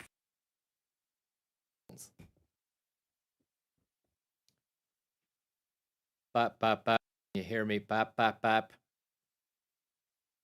Bap. Please be careful. Bap, bap, bap. Can you hear me there? Is it okay? Is it coming through? Yeah, it's coming through. You can hear me. And my headphones have been fixed now. Slippery Fist. Thank you very much there. You say that's a tip towards the Santy Blunt t-shirt. Which I won't be buying. But thank you very much. The Webbies coming up next. Yeah, I need to increase that for you, even though I've tried my best there to turn it up a few notches. Yeah, there's some funny, interesting visuals already here. What the fuck is she wearing there? Zoe Wanamaker, or maybe that's the same girl from the last one that was presenting with Alan Cumming, or whatever his name is. Up there, 6.5, turning it up to 7 or 8 decibels, or 9. Let's go 9 on it and see how we fare up there. At the Net Cafe. The Net Cafe is made possible in part by BigStar.com. How about that? Is that okay? It sounds grand for me now. With thousands of COVID-19. And that was a bit loud there. Sounds good, Spasmoid. Thank you very much. Handheld portal device. videos and DVDs Who says stew forever. for the whole family. Now we're taking a risk with the Webbies. You know it's going to have some interesting visuals in it, but there will be a lack of stew. And that departure kind of, you know, it's never... Look, let's just see how we get on. We can always just dip out again, you know? But I do like Additional to support by interrogate TechWeb each and for every up-to-the-minute piece of media technology news. to the hilt and see it by through. TVA, Television Associates. I don't think Bridging the Cummings is worlds in of this one. computers and video with DVD authoring and MPEG encoding services. Hi, and welcome to the Net Cafe. I'm here with... That's sensational. Great quality visual, great quality audio. Just, you want to see more of this. You know, we want loads of this, but we're not going to get loads of it. with Rebecca Eisenberg and Andrew DeVries, and we have a very special... Who's Eisenberg? Where's Jane? They replaced Jane with Eisenberg. Hi, and welcome to the Net Cafe. I'm here with Rebecca Eisenberg and Andrew DeVries, and we have a very special show for you tonight, the 1999 Webby Awards, the best 22 websites of the year, if it's possible to say that, in categories ranging from art to weird. And Rebecca... Lovely stuff. Art to weird. You wrote this glowing column in your newspaper column about the Webbies. I thought you were going to be critical and cynical. The way Well, you already there is good vibes coming from Eisenberg and Stu's. They're both happy with each other there. So, I mean, Aren't you? Said maybe she's a good replacement for Jane, but it's sad if Jane was replaced in 1999. you loved it. I did love it. You know, I loved it primarily because of the party. Have we seen this? I remember Eisenberg from somewhere. Maybe she featured as a guest. Let's just see. Okay. Yeah, I mean, this year, you know, I loved it primarily because of the party. Okay. Yeah, I mean, this year, the Webbies had some pretty wealthy sponsors. Thank you very much, Darren. Great to see the Shafay Crack is back. It's always a pleasure. Thank you very much, and thank you very much for facilitating this with your extensive website. I haven't used any of these today yet. Let's maybe hopefully get something out of this here, but I like to use them for the studio-based shows. Intel and others that pumped a lot of money into it. Sort of a more corporate Webbies than I guess the first couple of years. Right, it was a lot more corporate, and the result was a lot more free food and free drinks, and you know. But I know the party was great. What about the awards, websites? The awards. That is we're having fun, but let's just remember what the core principle of the show is to talk about the awards. Right, it was a lot more corporate, and the result was a lot more free food and free drinks, and you know. But I know the party was great. What about the awards, websites, that kind of stuff? The awards themselves, you know, that was great because they were short. The acceptance speeches were gratefully limited to 5 words, which people maintained. Some in some very interesting fashion. We were called a commercial scum. Right. By even worse language. I think I remember hearing this commercial scum. Language, I think. Fashion. We were called a commercial scum. Right. By even worse language, I think. Right, right. So I thought that made it short as good. Andrew, what did you think? Well, you know, if this is supposed to emulate the Academy Awards, to me, it's missing something. All right, I'm kind of a Hollywood kind of guy. I want the beautiful people. I haven't even gotten to the episode yet, and he's slagging it off. You know, I want celebrities, I want stars. The web is really about, you know, creating. I got that vibe. I got that vibe from the last one we watched. You know, where they were taking the piss. They didn't treat it like it was a proper award show, and some of the people's acceptance speeches were terrible and just bizarre. Stores, it's really, to me, not so much about Hollywood and entertainment. So you got to get a few more celebrities there to really wow But the idea of recognizing great websites is probably important. a good one, huh? I agree. Right, and the best websites are made by geeks, and geeks are geeks. Right, all right. Well, we're going to take you to the Herbst Theater in I think we've seen it. Somebody there said that we haven't. I think we've seen it. San Francisco right now for the 1999 Webby Awards. No, not seen it. Feather Boar and noughts and ones on that. Is that Eisenberg there that we've just seen? Is that what she wore to the fucking thing? Fair play to her if she did do that. It looks like her. Same face.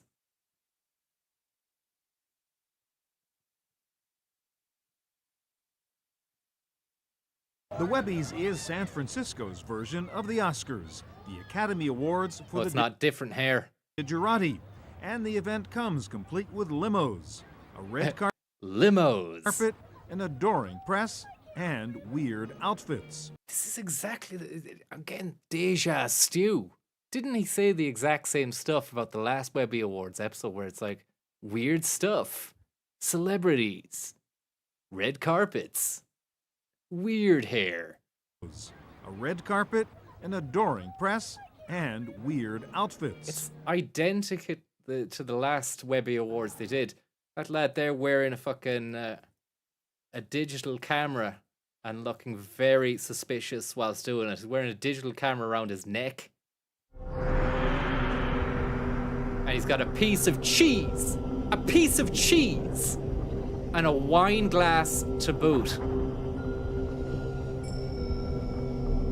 And I'll say now, it's Vladimir fucking Putin, that's what it is. I've realized that it is Vladimir fucking Putin in disguise in 1999. Holy shit. I knew it. I knew something wasn't right. Something wasn't sitting right with me at the time. Moments, hours, days before, years before the attack in Ukraine. He was there eating fucking cheese and drinking wine and looking very suspicious about it as well. And the resemblance just gets even more uncanny. Keep that music going there, please. That gets even more uncanny and bizarre as the time goes on.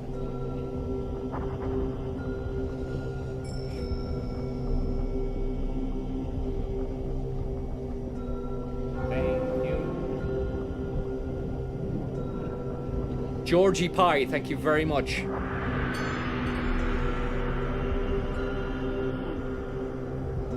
I don't know. I've got a bad feeling. I've got a bad feeling about this one.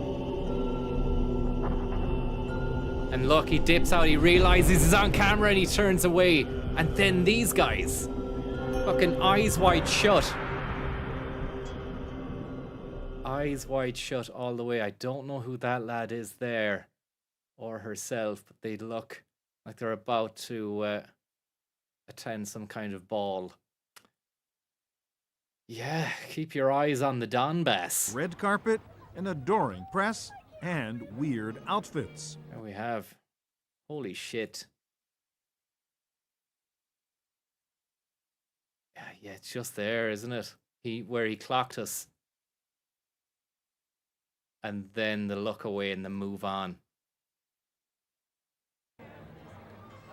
Evil stuff at the Webby Awards.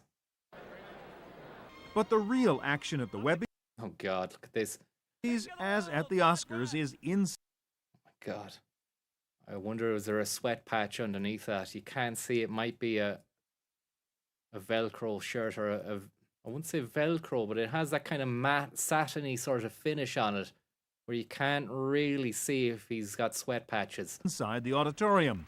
And it's all... What about no, we'll see it. We'll see it in due course. All about being recognized by your peers for outstanding work. The official Webby's Mistress of Awards is... Webby's Mistress. The lovely Marina Berlin. Marina Berlin, any relation to Violet Berlin, who was a tech correspondent on video game show Bad Influence and other stuff, I think, for Bravo TV in the late 90s, early noughties as well. And the MC for the 1999 Webby Awards ceremony was comedian Mark Maron, who began by Mark Maron. Explaining the Is that Mark Maron, the fucking podcast, Mark Maron? Look, speech the transformation. Rules a maximum of 5 words. Now, I just want to make sure that we're all on the same page here about this. It is 5-word acceptance speech. If anyone... Look at how different he is. I mean, I know people will go, yeah, people change, man, get over it. But people do fucking change. I mean, I think he has a beard now, you know? Exceeds the 5 words, they will be promptly disciplined by Marine. And what's going on here?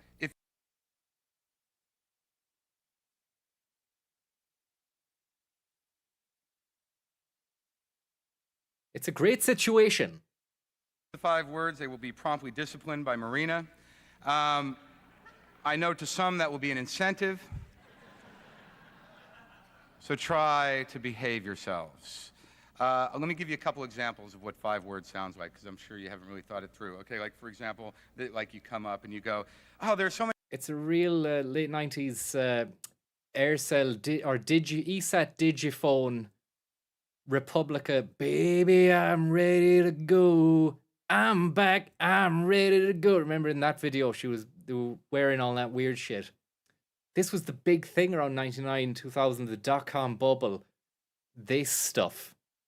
How many people? Nah, you're done. All right. Aircell, it was Aircell 087, €10, £10 top up. Or baby, I'm ready to go. Here's another example. God, where do I start? You ended. Maybe even Aircell sponsored the Jordan Formula One team. I might be guessing wrong there. That's it. All right. Or I really can't believe. See, that's only 4, and if it's only one thing you can't believe, that's perfect. Space Boy. The Omega Boys. Oh, here we go. You ready? Our first category is arts. Does she speak or does she just emote? Because there were some fantastic emotes that she was doing there.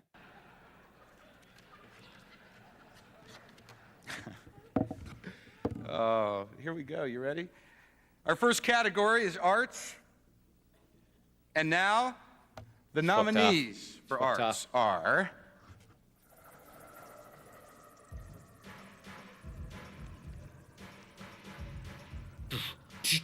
Doors of Perception. Open them wide open. Give it up for your friends, people. Jody.org. Jody. Jody.org. Again, it's risky, isn't it? We're on stream. If I went to Jody.org.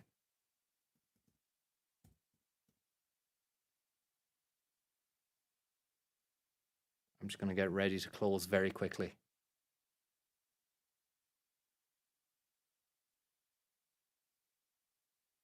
Wow. It's exactly what I was hoping it would be. Human versus human, computer versus computer, AI versus AI, chicken versus computer. Dare I click one of these fucking links? I'm going to go for computer versus computer because you don't know what you're going to see if you click on human or chicken. And again, I'm going to have the shortcut for close window ready to go. Ready to go.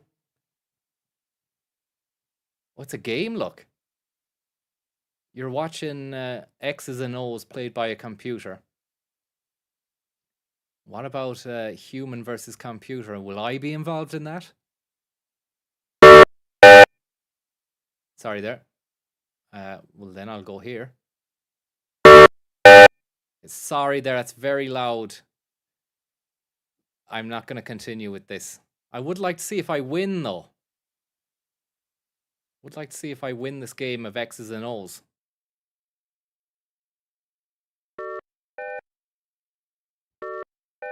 Oh, I got beat! Fuck it. Erase that from your mind. That never happened. Bollocks. Park bench. Park bench.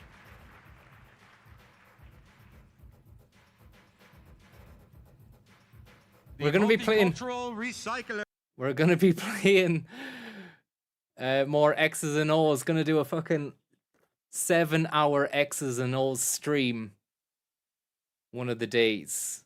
So stay tuned for that. It's going to be fucking epic. Sorry about the ears getting blasted off there by the multicultural recycler. Look, it's like something one of those restaurants that Connor will be going on about.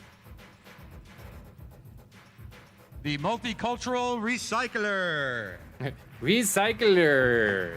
The multicultural recycler. Recycler. He's added a U between the C and L on that one. Gives it just an extra bit of va-va-voom at the end. The multicultural recycler. Recycler. Recycle. It feels nice. Like it feels nice to say. Recycler. Did you go to the multicultural recycler? No, but I was at the multicultural recycler, and it was nice. Multicultural recycler.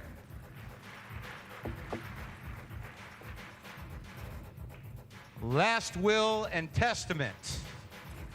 What's that? Teleportatia.org. Last will and testament. Teleportatia. Teleportatia.org. Teleportatia.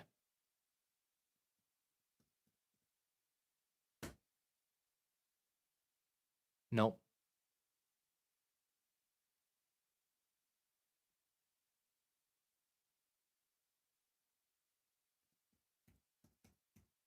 Trying to put it into the fucking sidebar. No. It's not working, it's gone. We still got bud.com open as well. And the winner of the 1999 Webby Award for Arts is, survey says, Jody.org. That's the X's and O's site. Come on down. Pick up your award. There they are. Oof! I thought he was going to punch my fucking lights out even before he did that. You see the way he was winding up? There they are. Watch this. See the fucking, the cut of him. Like, look. Imagine him coming towards you in a fucking, a pub or a club. And then look.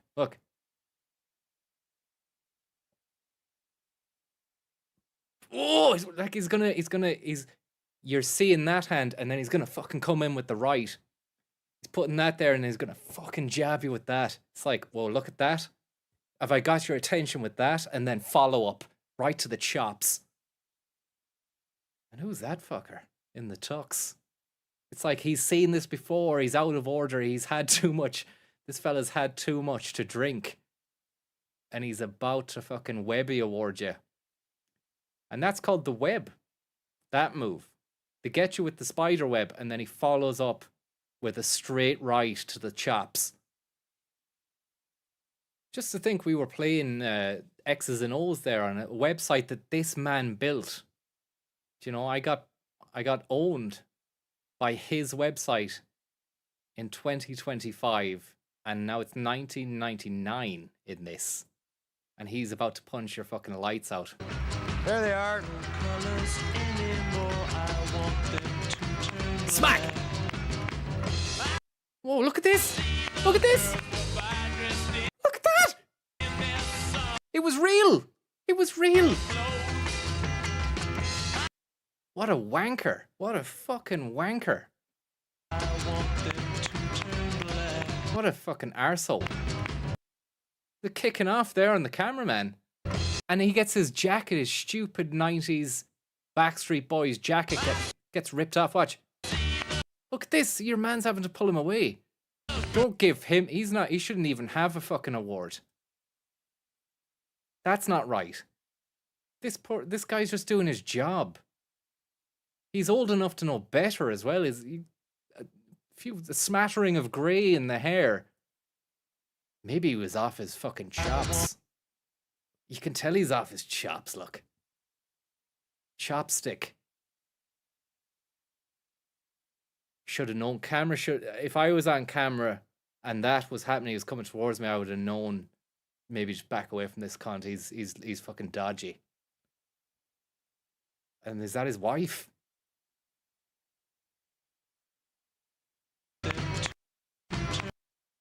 Look at this. Didn't I tell you? I thought that was a joke first before we'd seen what had happened afterwards. And I could sense when I saw Tuxedo Tom over here with that look, he knew that this was going to kick off. Boom. Look at that. The camera, in fairness to the camera, he does well to try and hop away from him because that's a heavy bit of kit. And his wife takes the jacket off him. Tries to pull him away from the cameraman. And then boom.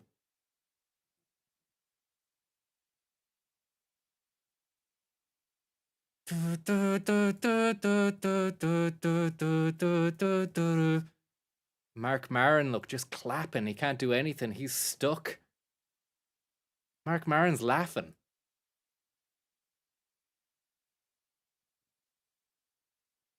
Wow. What a fucking idiot. That he should have fucking chinned him then. But I mean, he's a professional. He's just going to keep his... It's the beginning of the night. Like, he's still got a load more wankers to get through. He can't believe it. Sorry for labouring this one, but the cameraman goes like this. As if to say, did you just see that?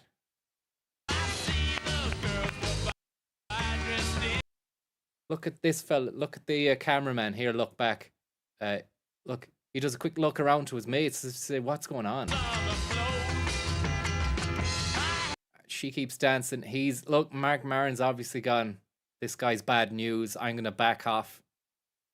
She still gives him the fucking stupid spring trophy, though. Has she not just seen what's happened there?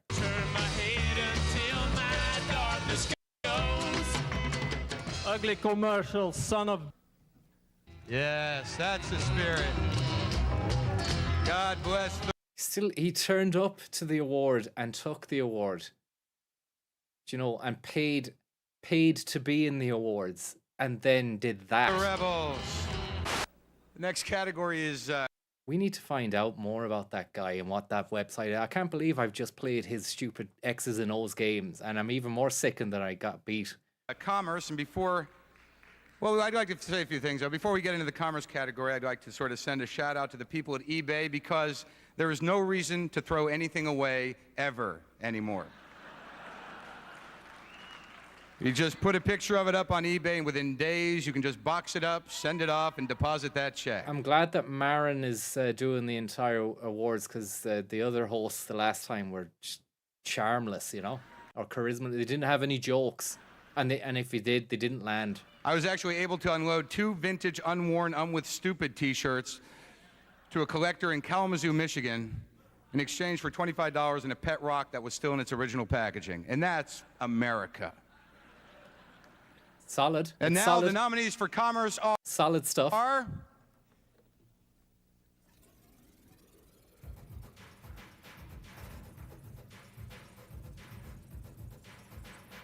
Amazon.com. We all know about them, don't we? CD Now.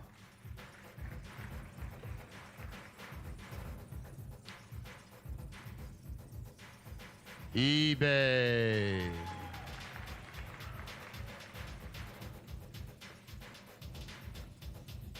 Gap Online.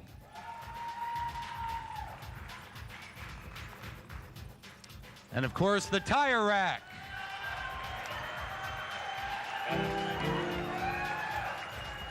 Big support for Tire Rack there. eBay, thank you very much. And the winner of the 1999 Webby Award for Commerce, Amazon.com. I think the thing that's different about Amazon is the way the technology is kind of invisible at the website. You know, it's just so easy to discover the products that you want to buy and then to actually go through and buy them. It's just the whole customer experience is just second to none. Just want to hear that again.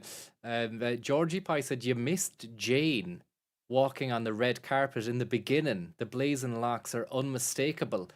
Did I really miss Jane? Did anybody else spot that on the intro when we saw Putin earlier on? Was Jane there? It's just so easy to discover the products that you want to buy and then to actually go through and buy them. It's just the whole customer experience is just... This is 7:55 for our return leg. Jane is somewhere unmistakable red locks. Was that her there? Look. That's not her. That's not her. That's not her in the boa. Are you fucking mad? Francisco right now for the 1990. That's not her. Different face and everything. Unless there was another Jane there, no? I can't remember seeing is any. San Francisco's version of the Oscars, the Academy Awards for the Digerati, and the event comes complete with... No, she wasn't there. The Digerati.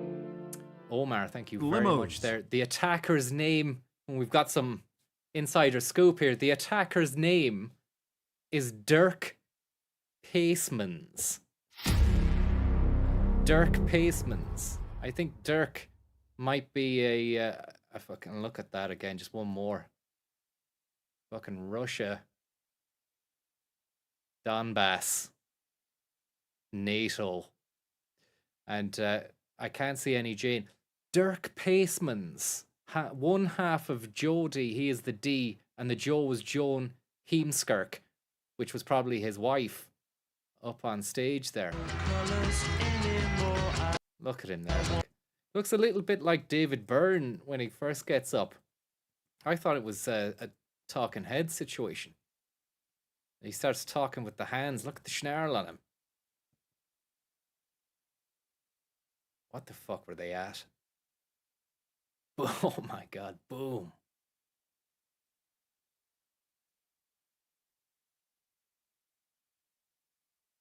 Father Damo, Oasis or Blur.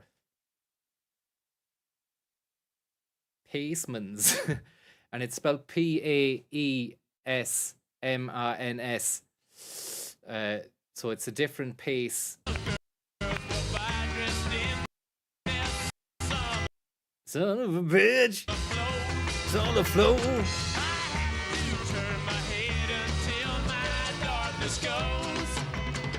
Ugly commercial, son of...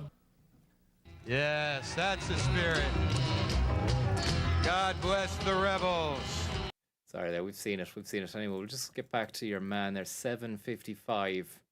Let's just hear him again there. To discover the products that you want to buy and then to actually go through and buy them. It's just the whole customer experience is just second to none. I don't think they were Dutch. I'd say they were, but that name sounds maybe more Dutch than it does Latvian or Russian or... It's a gas. Books, music, video, and webbies! Ooh! A Katera tissue! Music, video, and webbies! Both hands and make a stash. The next category is community, and as I was researching the nominees for the community category, something went wrong with my computer. Thank you very much there, Nick. It looks like he knows we're on the block. How about you? Computer, and I got lost at What did your man say there? Books, music, video, and webbies! Both hands and make Box, music, video, webbies. Books, music, video, and webbies! both hands and make a stash. Crush a grape! The next category is community, and as I was researching the nominees for the community category, something went wrong with my computer, and I got lost at www.badneighborhood.com for like 2 hours. Made some of the wrong kind of friends, bought some porn, got hooked up with some drugs, and joined a gang called the Losers. All the while, I'm sitting at home naked, and I'm still an active member of the community. A mover and a shaker in the online world. Are we onto portals here? And now the nominees for community are... Community. Web communities, building communities of like-minded individuals who like the same sort of stuff, hang out in those communities. The early days of communities. iVillage.com. iVillage.com.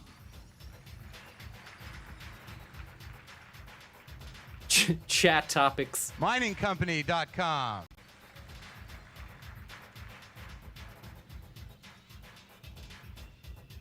SeniorNet. No way. I don't Not think... to be confused with SeniorNet. Talk City. It's all coming full circle because we were already seeing SeniorNet earlier on. And Third Age. Third Age. The web for grown-ups. The web for grown-ups. Third Age.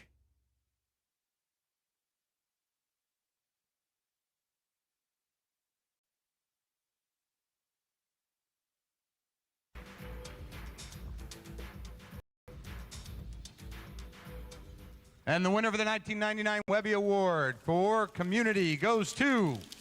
Third Age. SeniorNet. I can't believe they won it. We were stunned. I mean, we are a little nonprofit, and we did have big competition, so we were surprised that we won, but thrilled. And our community will just be, oh my God, I can just imagine the celebration online tomorrow. Boop around. Wow. Yes. SeniorNet and Webbies. Wow, yes, SeniorNet and Webby. That's 5. We'll move right along with the next category, which is education. And now, the nominees for education are... Running slow.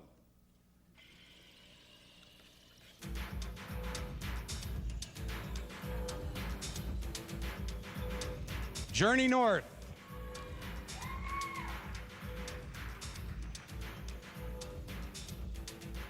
Kathy Schrock's Guide for Educators.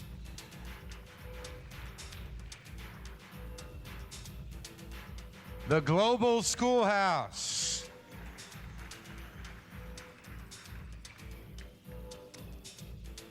And the Math Forum.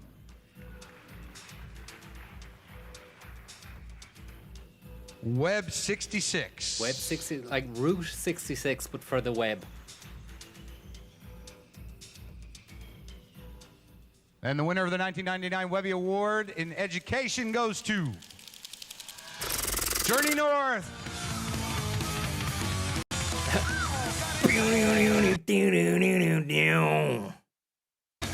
Come on down. What's that band? Does anyone know?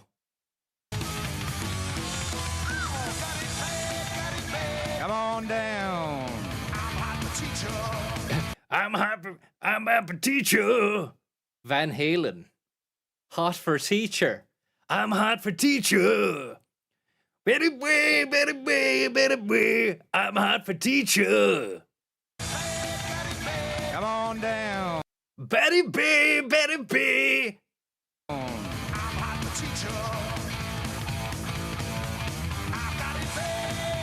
Journey North is a science education program that uses the internet to collect data so students follow spring's journey north, and they're actually following wildlife migration of monarch butterflies. The data is in the holes. It's a computer concept. Moves all the way up to the Arctic. We have students that, over 200,000 students across the US and Canada and Mexico who are following migration. Don't want to get done. You know, I'm on this, I'm out of the probationary fucking minefield, but I just want to see if there was a video for that. Hot for teacher. Van Halen.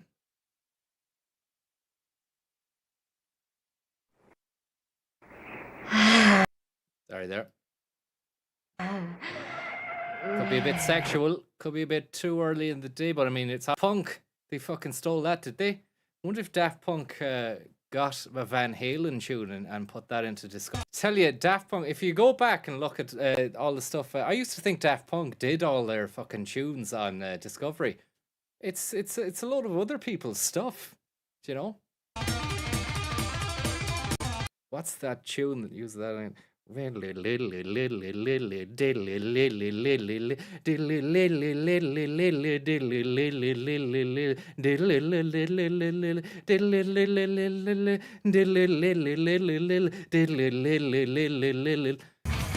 don't want to get the channel done, but it's interesting stuff, isn't it? The channel will get done for copyright, not for content, you know. Monarch butterflies, bald eagles, nature, children, internet. I've got it bad. The best thing about that was the Van Halen tune. Actually, every award, the tunes have been better than the actual recipients. Coming up next. And then back into the safety and comfort of the Netcafe tunes. The Webby Award for the best fashion website. The next category is fashion. I'm certainly not what you would call a fashion plate. I'm actually wondering at what age do I stop digging through dead people's clothing at stinky thrift stores? When do I not walk up to my friends going, check out this shirt, $3. Look, it says Bob over the pocket. I think it belonged to somebody who worked for a living. All right, all right. And now the nominees for fashion are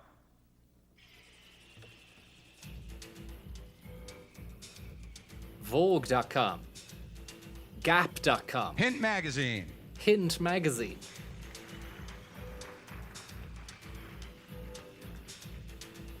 London Fashion Week,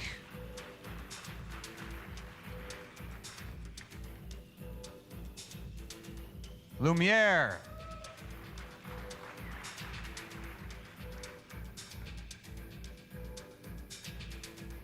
Paper Mag,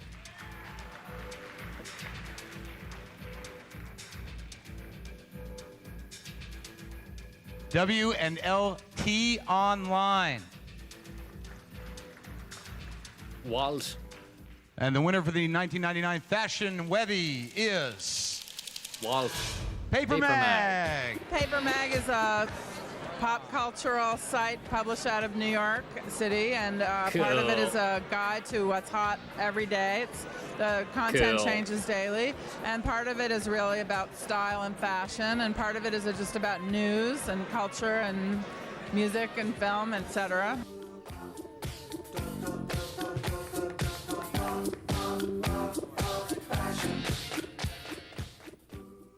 Thank you. We deserve it.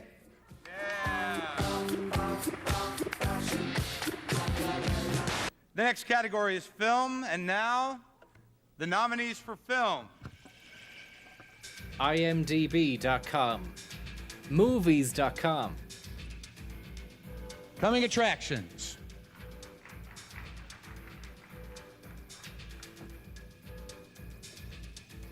Dark Horizons.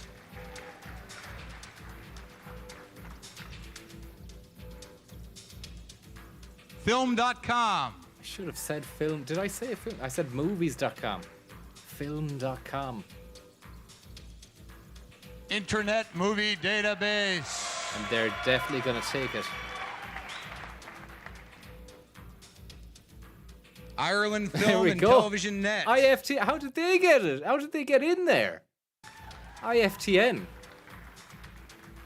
Be great if they won it. And the winner of the 1999 Webby for the category of film goes to Internet Movie Database. Come on down. I'd say they had a nice little junket anyway, trip over to the States. We cover everything from executive. It's the same guy. No way. Does Amazon, did they own IMDb? Or have they used the same fucking clip from Amazon? Maybe they've accidentally used the same clip. They've got the same tear a tissue guy. I could crush a grape. We cover everything from executive producer all the way down to third assistant caterer. We cover quotes, goofs, trivia, reviews, just anything you can imagine to store about a movie, we've got it.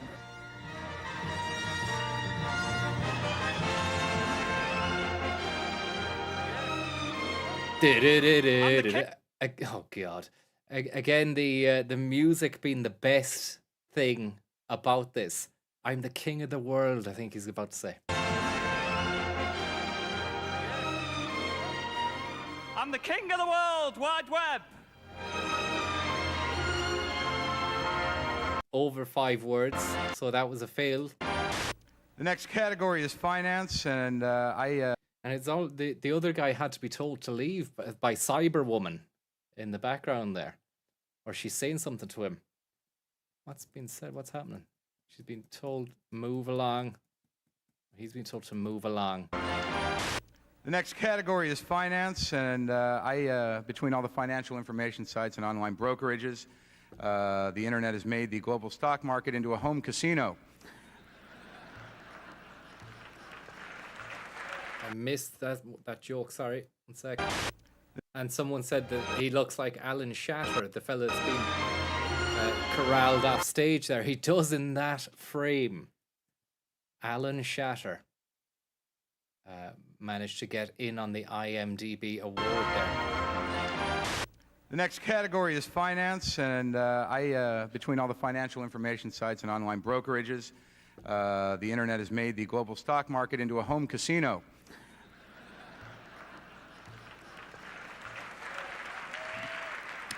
A lot of new and exciting ways for normal average people to lose money. Right now, the nominees for finance are... What's the bets for finance in 1999? Any guesses there? AIB, I don't think so. Chase Bank? It's American stuff. PayPal, maybe. Yahoo Finance, Bloomberg, PayPal. You ain't seen nothing yet.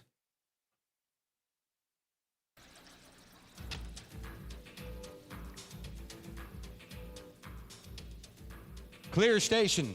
Nobody had that. Nobody had that.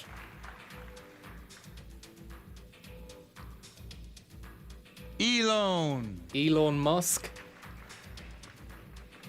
Before he did PayPal, he did that. Investor Home. Nobody's guessed any of these yet. The Motley Fool. Fool.com. The Wall Street Journal Interactive Edition. That should have been a guess. Nobody guessed that. Should have been a guess. And the winner of the 1999 Webby Award for Finance goes to The Motley Fool. If I were a rich man, all day long I'd biddy biddy bum. If I were a wealthy man. Open a no-fee IRA today. My first day as a fool. I think I'm scaring him. If I were a bitty bitty rich, man. Oh God.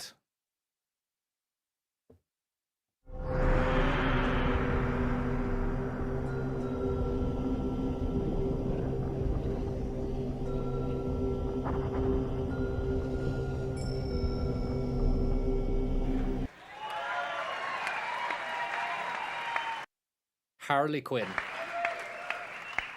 It's about power. To the people. Discipline me.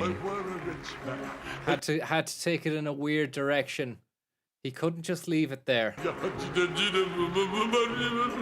And how weird, man. I don't even have to put the fucking music on because they've got that strange sound coming through and he's walking off to it as well. Look at the swagger on him. How bizarre. Discipline me, he said. Discipline me.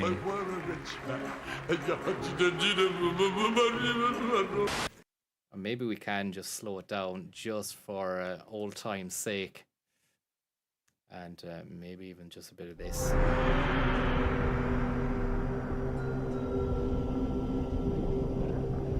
Ooh.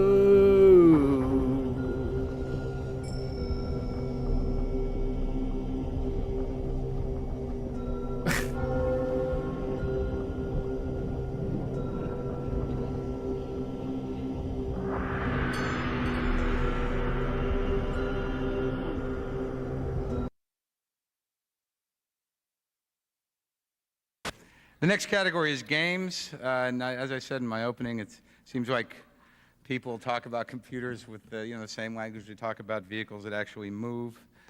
Computer it's games. Really fast, man. But I haven't heard anyone say yet, be careful, man. A friend of mine got killed running that program. He'll come back out the other side if I get my zip drive working. And now the category for games. Let's see them. The nominees are...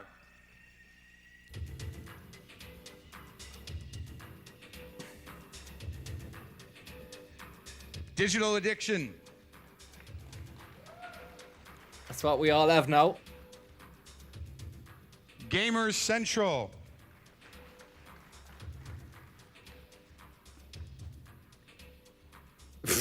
No one cheers for that. Java on the Brain.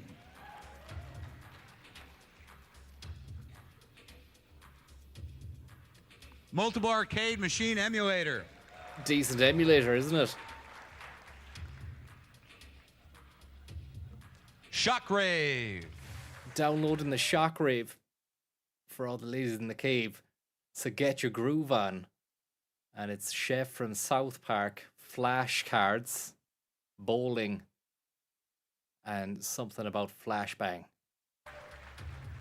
Gamer Zone. And the winner of the 1999 Webby Award for Games goes to...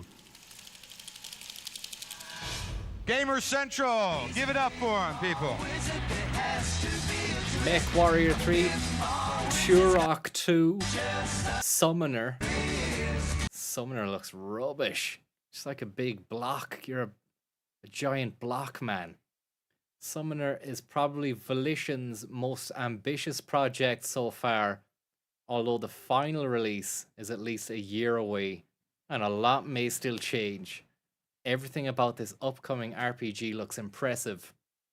This first look will get you up to speed on this very exciting title, Summoner. Right on. I think Turok was about dinosaurs. I think he controlled a dinosaur. I'm not sure.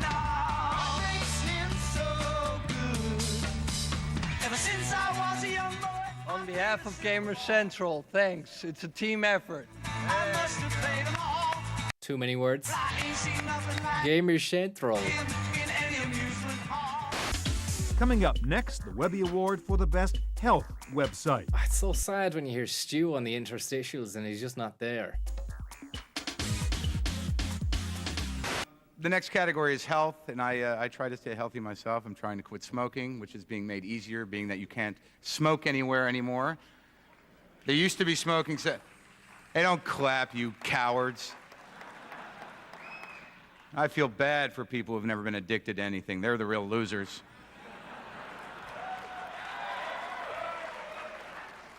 Because they just don't know what it's like to really want something. And get it. Again and again and again until they're sick and have to stop.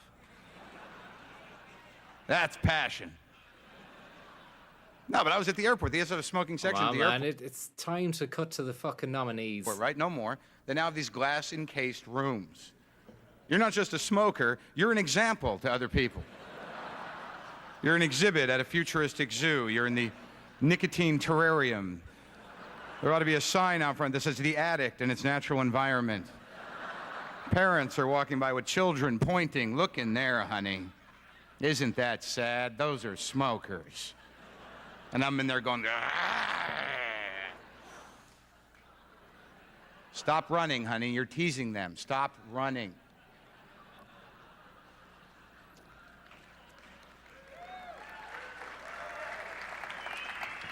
I'll take it. A lot of smokers in the audience, And now I think, maybe. the health nominees are... Bam!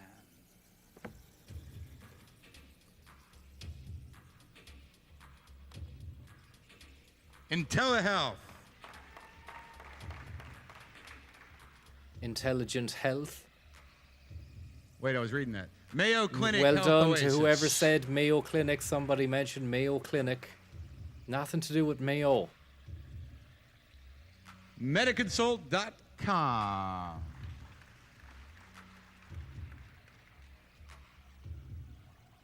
On health. When fungus gets a toehold. No? Yeah? ThriveOnline.com.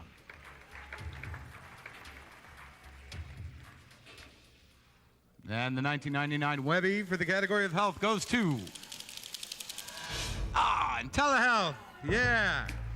Congratulations. People who have problems, or if they're healthy and they want to learn about problems that other people might have, come to the site, look up information, and can find in problems that other people I wonder what problem might have. Come to the that site. fella had. I can't see because when I zoom in there's a title strand over it, but your man had a condition with his face there. It made his bulbous jowl.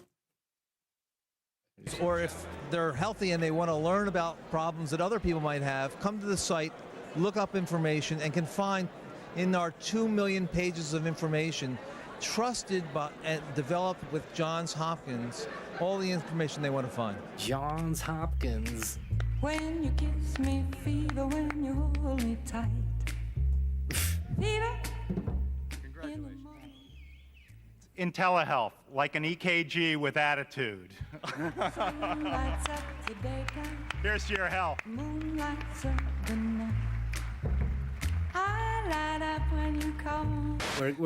We're nearly at the end category. Here. The beatings will soon cease. Is humor, and we have no joke for that. And now the nominees for humor are...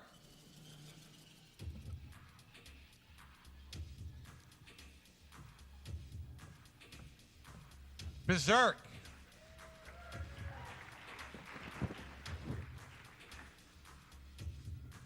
Red Meat. Yeah, I don't want to visit any of these now. I'd say the domains have been changed and bought up by other people. Suck. Definitely not. Definitely not going to risk that one. See if that one's still going. The Onion. They'll win it. They won the one before. And the Simpleton. I like that one. The 1999 Webby Award for Humor goes to... Suck.com. Yeah, The Onion!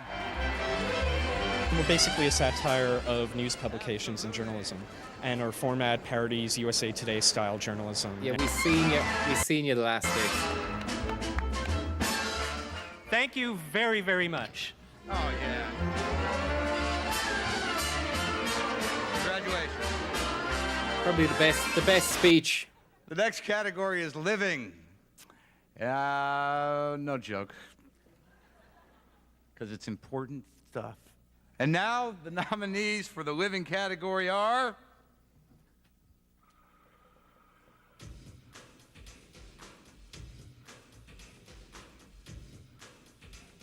Baby Center.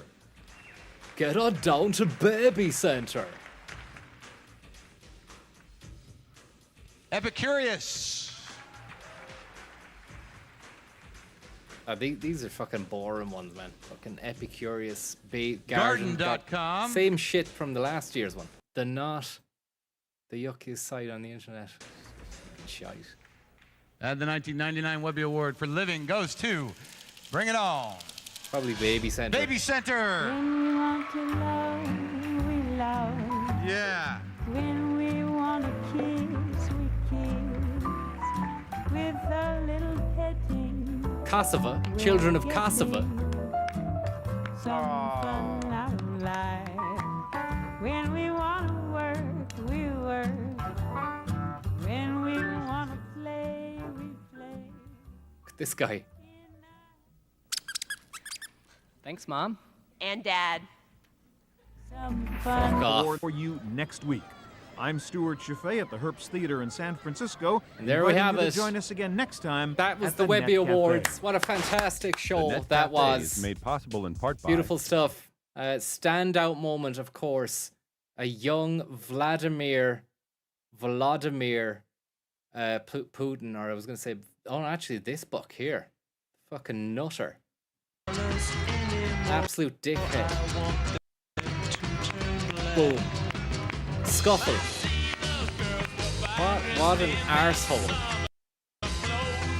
And his wife is no better for letting him carry on like that as well. Wearing the Tipperary shirt here. She just fucking lets him get away with murder. Ugly commercial, son of... Yes, that's the spirit. That was that one, but again, standout moment was for the Digerati press. The Digerati and themselves. Unless weird. that was Jane. Someone was on it. Look at him there, look. Outfits. Maybe red carpet that was Jane. Someone was saying adoring Jane Withers was there. press No, that's not her. And weird outfits. That's not her. And outfits. Yeah, we'll talk to you later anyway. Thanks very much for joining us on this situation edition of the Young Vladimir Putin Chronicles. Good evening, good afternoon, and we'll talk to you later on. Gird your loins. Thank you very much. We'll see you later. Bye-bye.